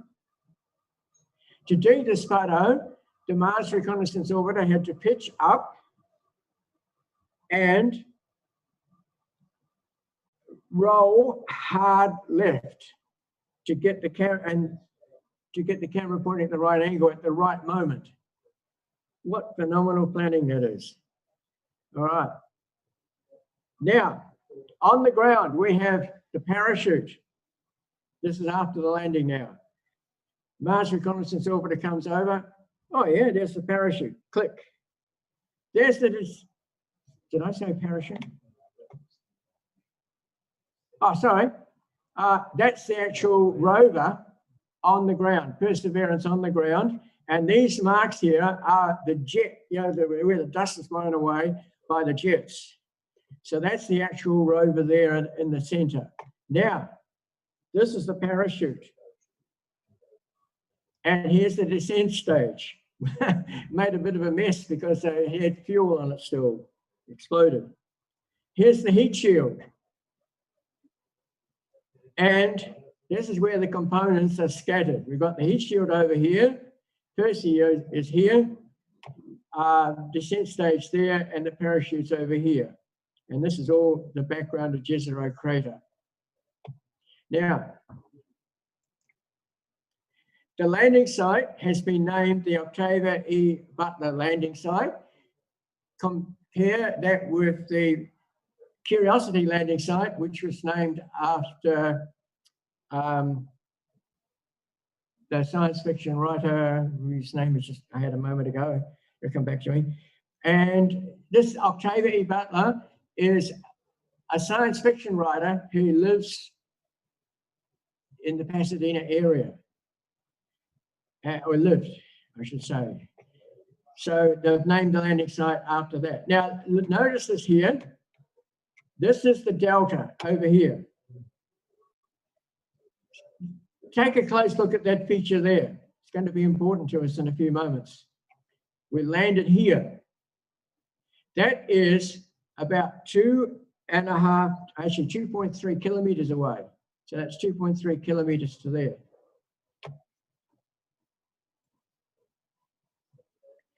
This is the danger area, the hazard map. You recognize the main part of the delta over here. And the red areas are, I don't want to land there.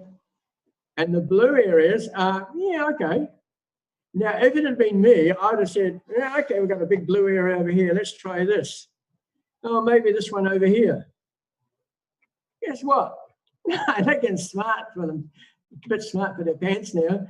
And they land in this little blue area here. Absolutely amazing. And they actually flew into it deliberately. This was a phenomenal landing. So where are they? Right here. Now, where are they going to go? Well, they want to go up this valley looking for fossils and, the stripes of rocks and everything that's there. And they got, from where they are, they can't go over the sand dunes. There's a whole lot of sand dunes here. So they got two choices. They can go north and around this way and then up, or they can go south around here past this interesting feature, which is tempting. Of course, they could come this way around the north and then come down to it and then back up. But this is an interesting feature. All right. So here we are on the ground. Now, let's do a little pan around here. This is a low resolution pan.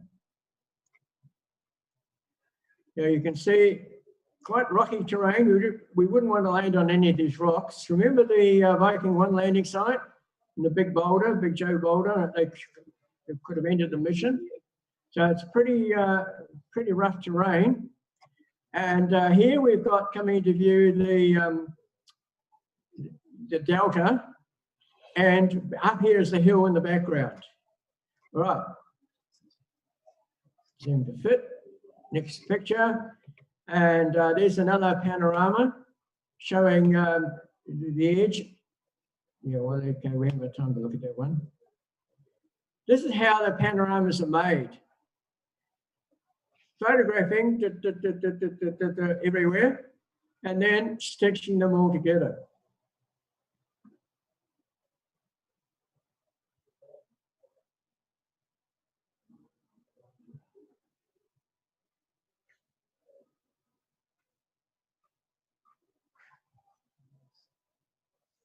All right. And for the record, those are the individual photographs and how they were put together. There's the landing site. A little after the first drive, that's where the that blast zone was from the from the rockets of the descent stage. This little rocket has been analysed already. It's called Mars. Oh, and one thing they wanted to do is these look like vesicular rocks, and they want to work out what caused the holes. Is it erosion or is it volcanic? They've got a super cam on it, and see that rock there, which is about 3 meters away, and that's where they targeted it with the masked cam Z, and the super cam mosaic is there. It is just phenomenal. It's like having a zoom microscope. It makes sense. These are the targets on board the rover using that the zoom microscope, and you can see calibrations for, is it sharp and what they got the colors right, and they can zap these targets because they know what they're made of. So that's one of the zoom photos. Now, remember I showed you that feature that was 2.3 kilometers away? That's it. 10 meter scale here. And that is already a fascinating site to go and visit. Not only have we got these different sorts of rocks here, but all the layering that's in that. And behind it, we have the main delta behind us. So that is the rock that I said, are they going to come from the north or are they going around the south to get to? Then they're going to go up behind here into these hills behind. Now, that's supposed to be an animation. It shows this instrument here popping out. All right, let's go on. Before they drove, they had to test the wheels, make sure they work. So there's another wheel, 6 wheels, so just be patient. And another one, and another one, and another one, and another. All right, now planning the drive, the first drive, all of 6 meters, okay? And we're just gonna go 24 seconds left in my talk. So let's just press on here. Okay, and that's a post-drive picture showing the 6 meter to where they drove. Now, that was taken on Sol 14. Testing some of the instruments, make sure that they work and flexing them. And flexing the instruments there. All right, quite a look at the quick motions. Yep. And another example of some of the curious rock shapes and so on that they're getting. And this is the one that I'd love to show you, but it took me the better part of an hour and a half to decompress it and so on. It's a zoom and it's incredibly detailed. It is absolutely, well, the word mind-blowing gets overused, but that is absolutely phenomenal. So just, if you get a chance, that picture is about 200 and something megabytes. All right, collecting samples. That's the plan. They plan to send another fetch rover down on a lander, and then the fetch rover will one trundle across Mars, Jezero crater, of course, it would have to be, and pick up the samples that have been left by Perseverance. And there it goes, picks it up and stows it, and then trundles off to the next one.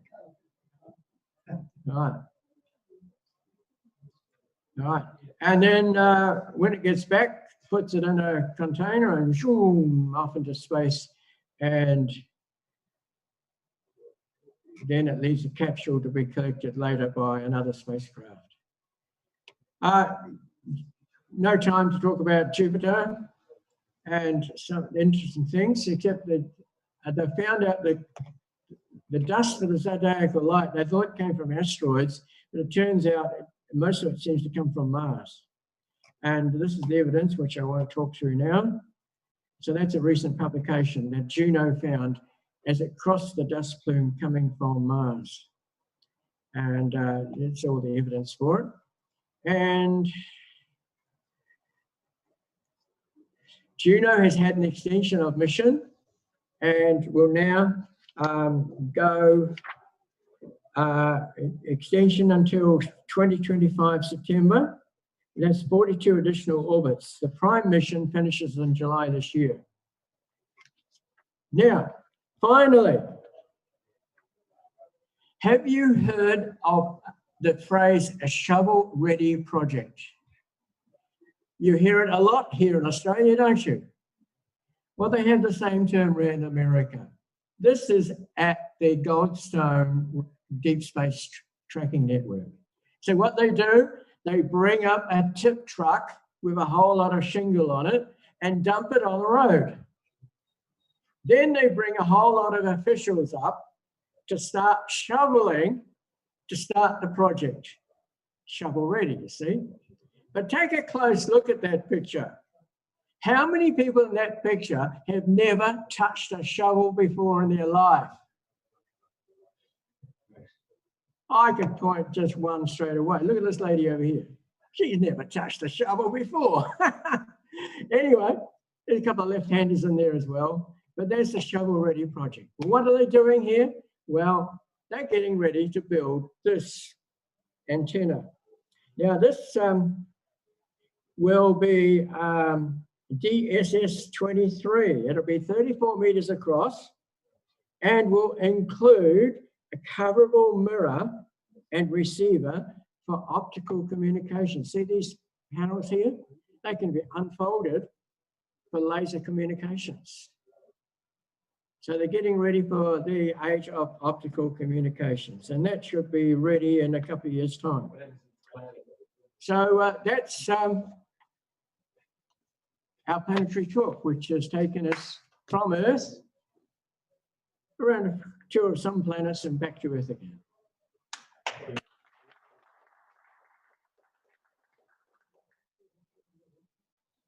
Right, that's it. Thanks a lot.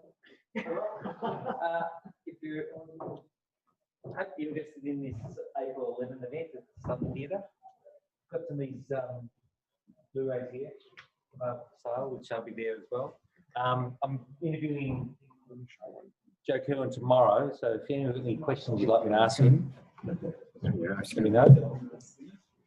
And see you in the club.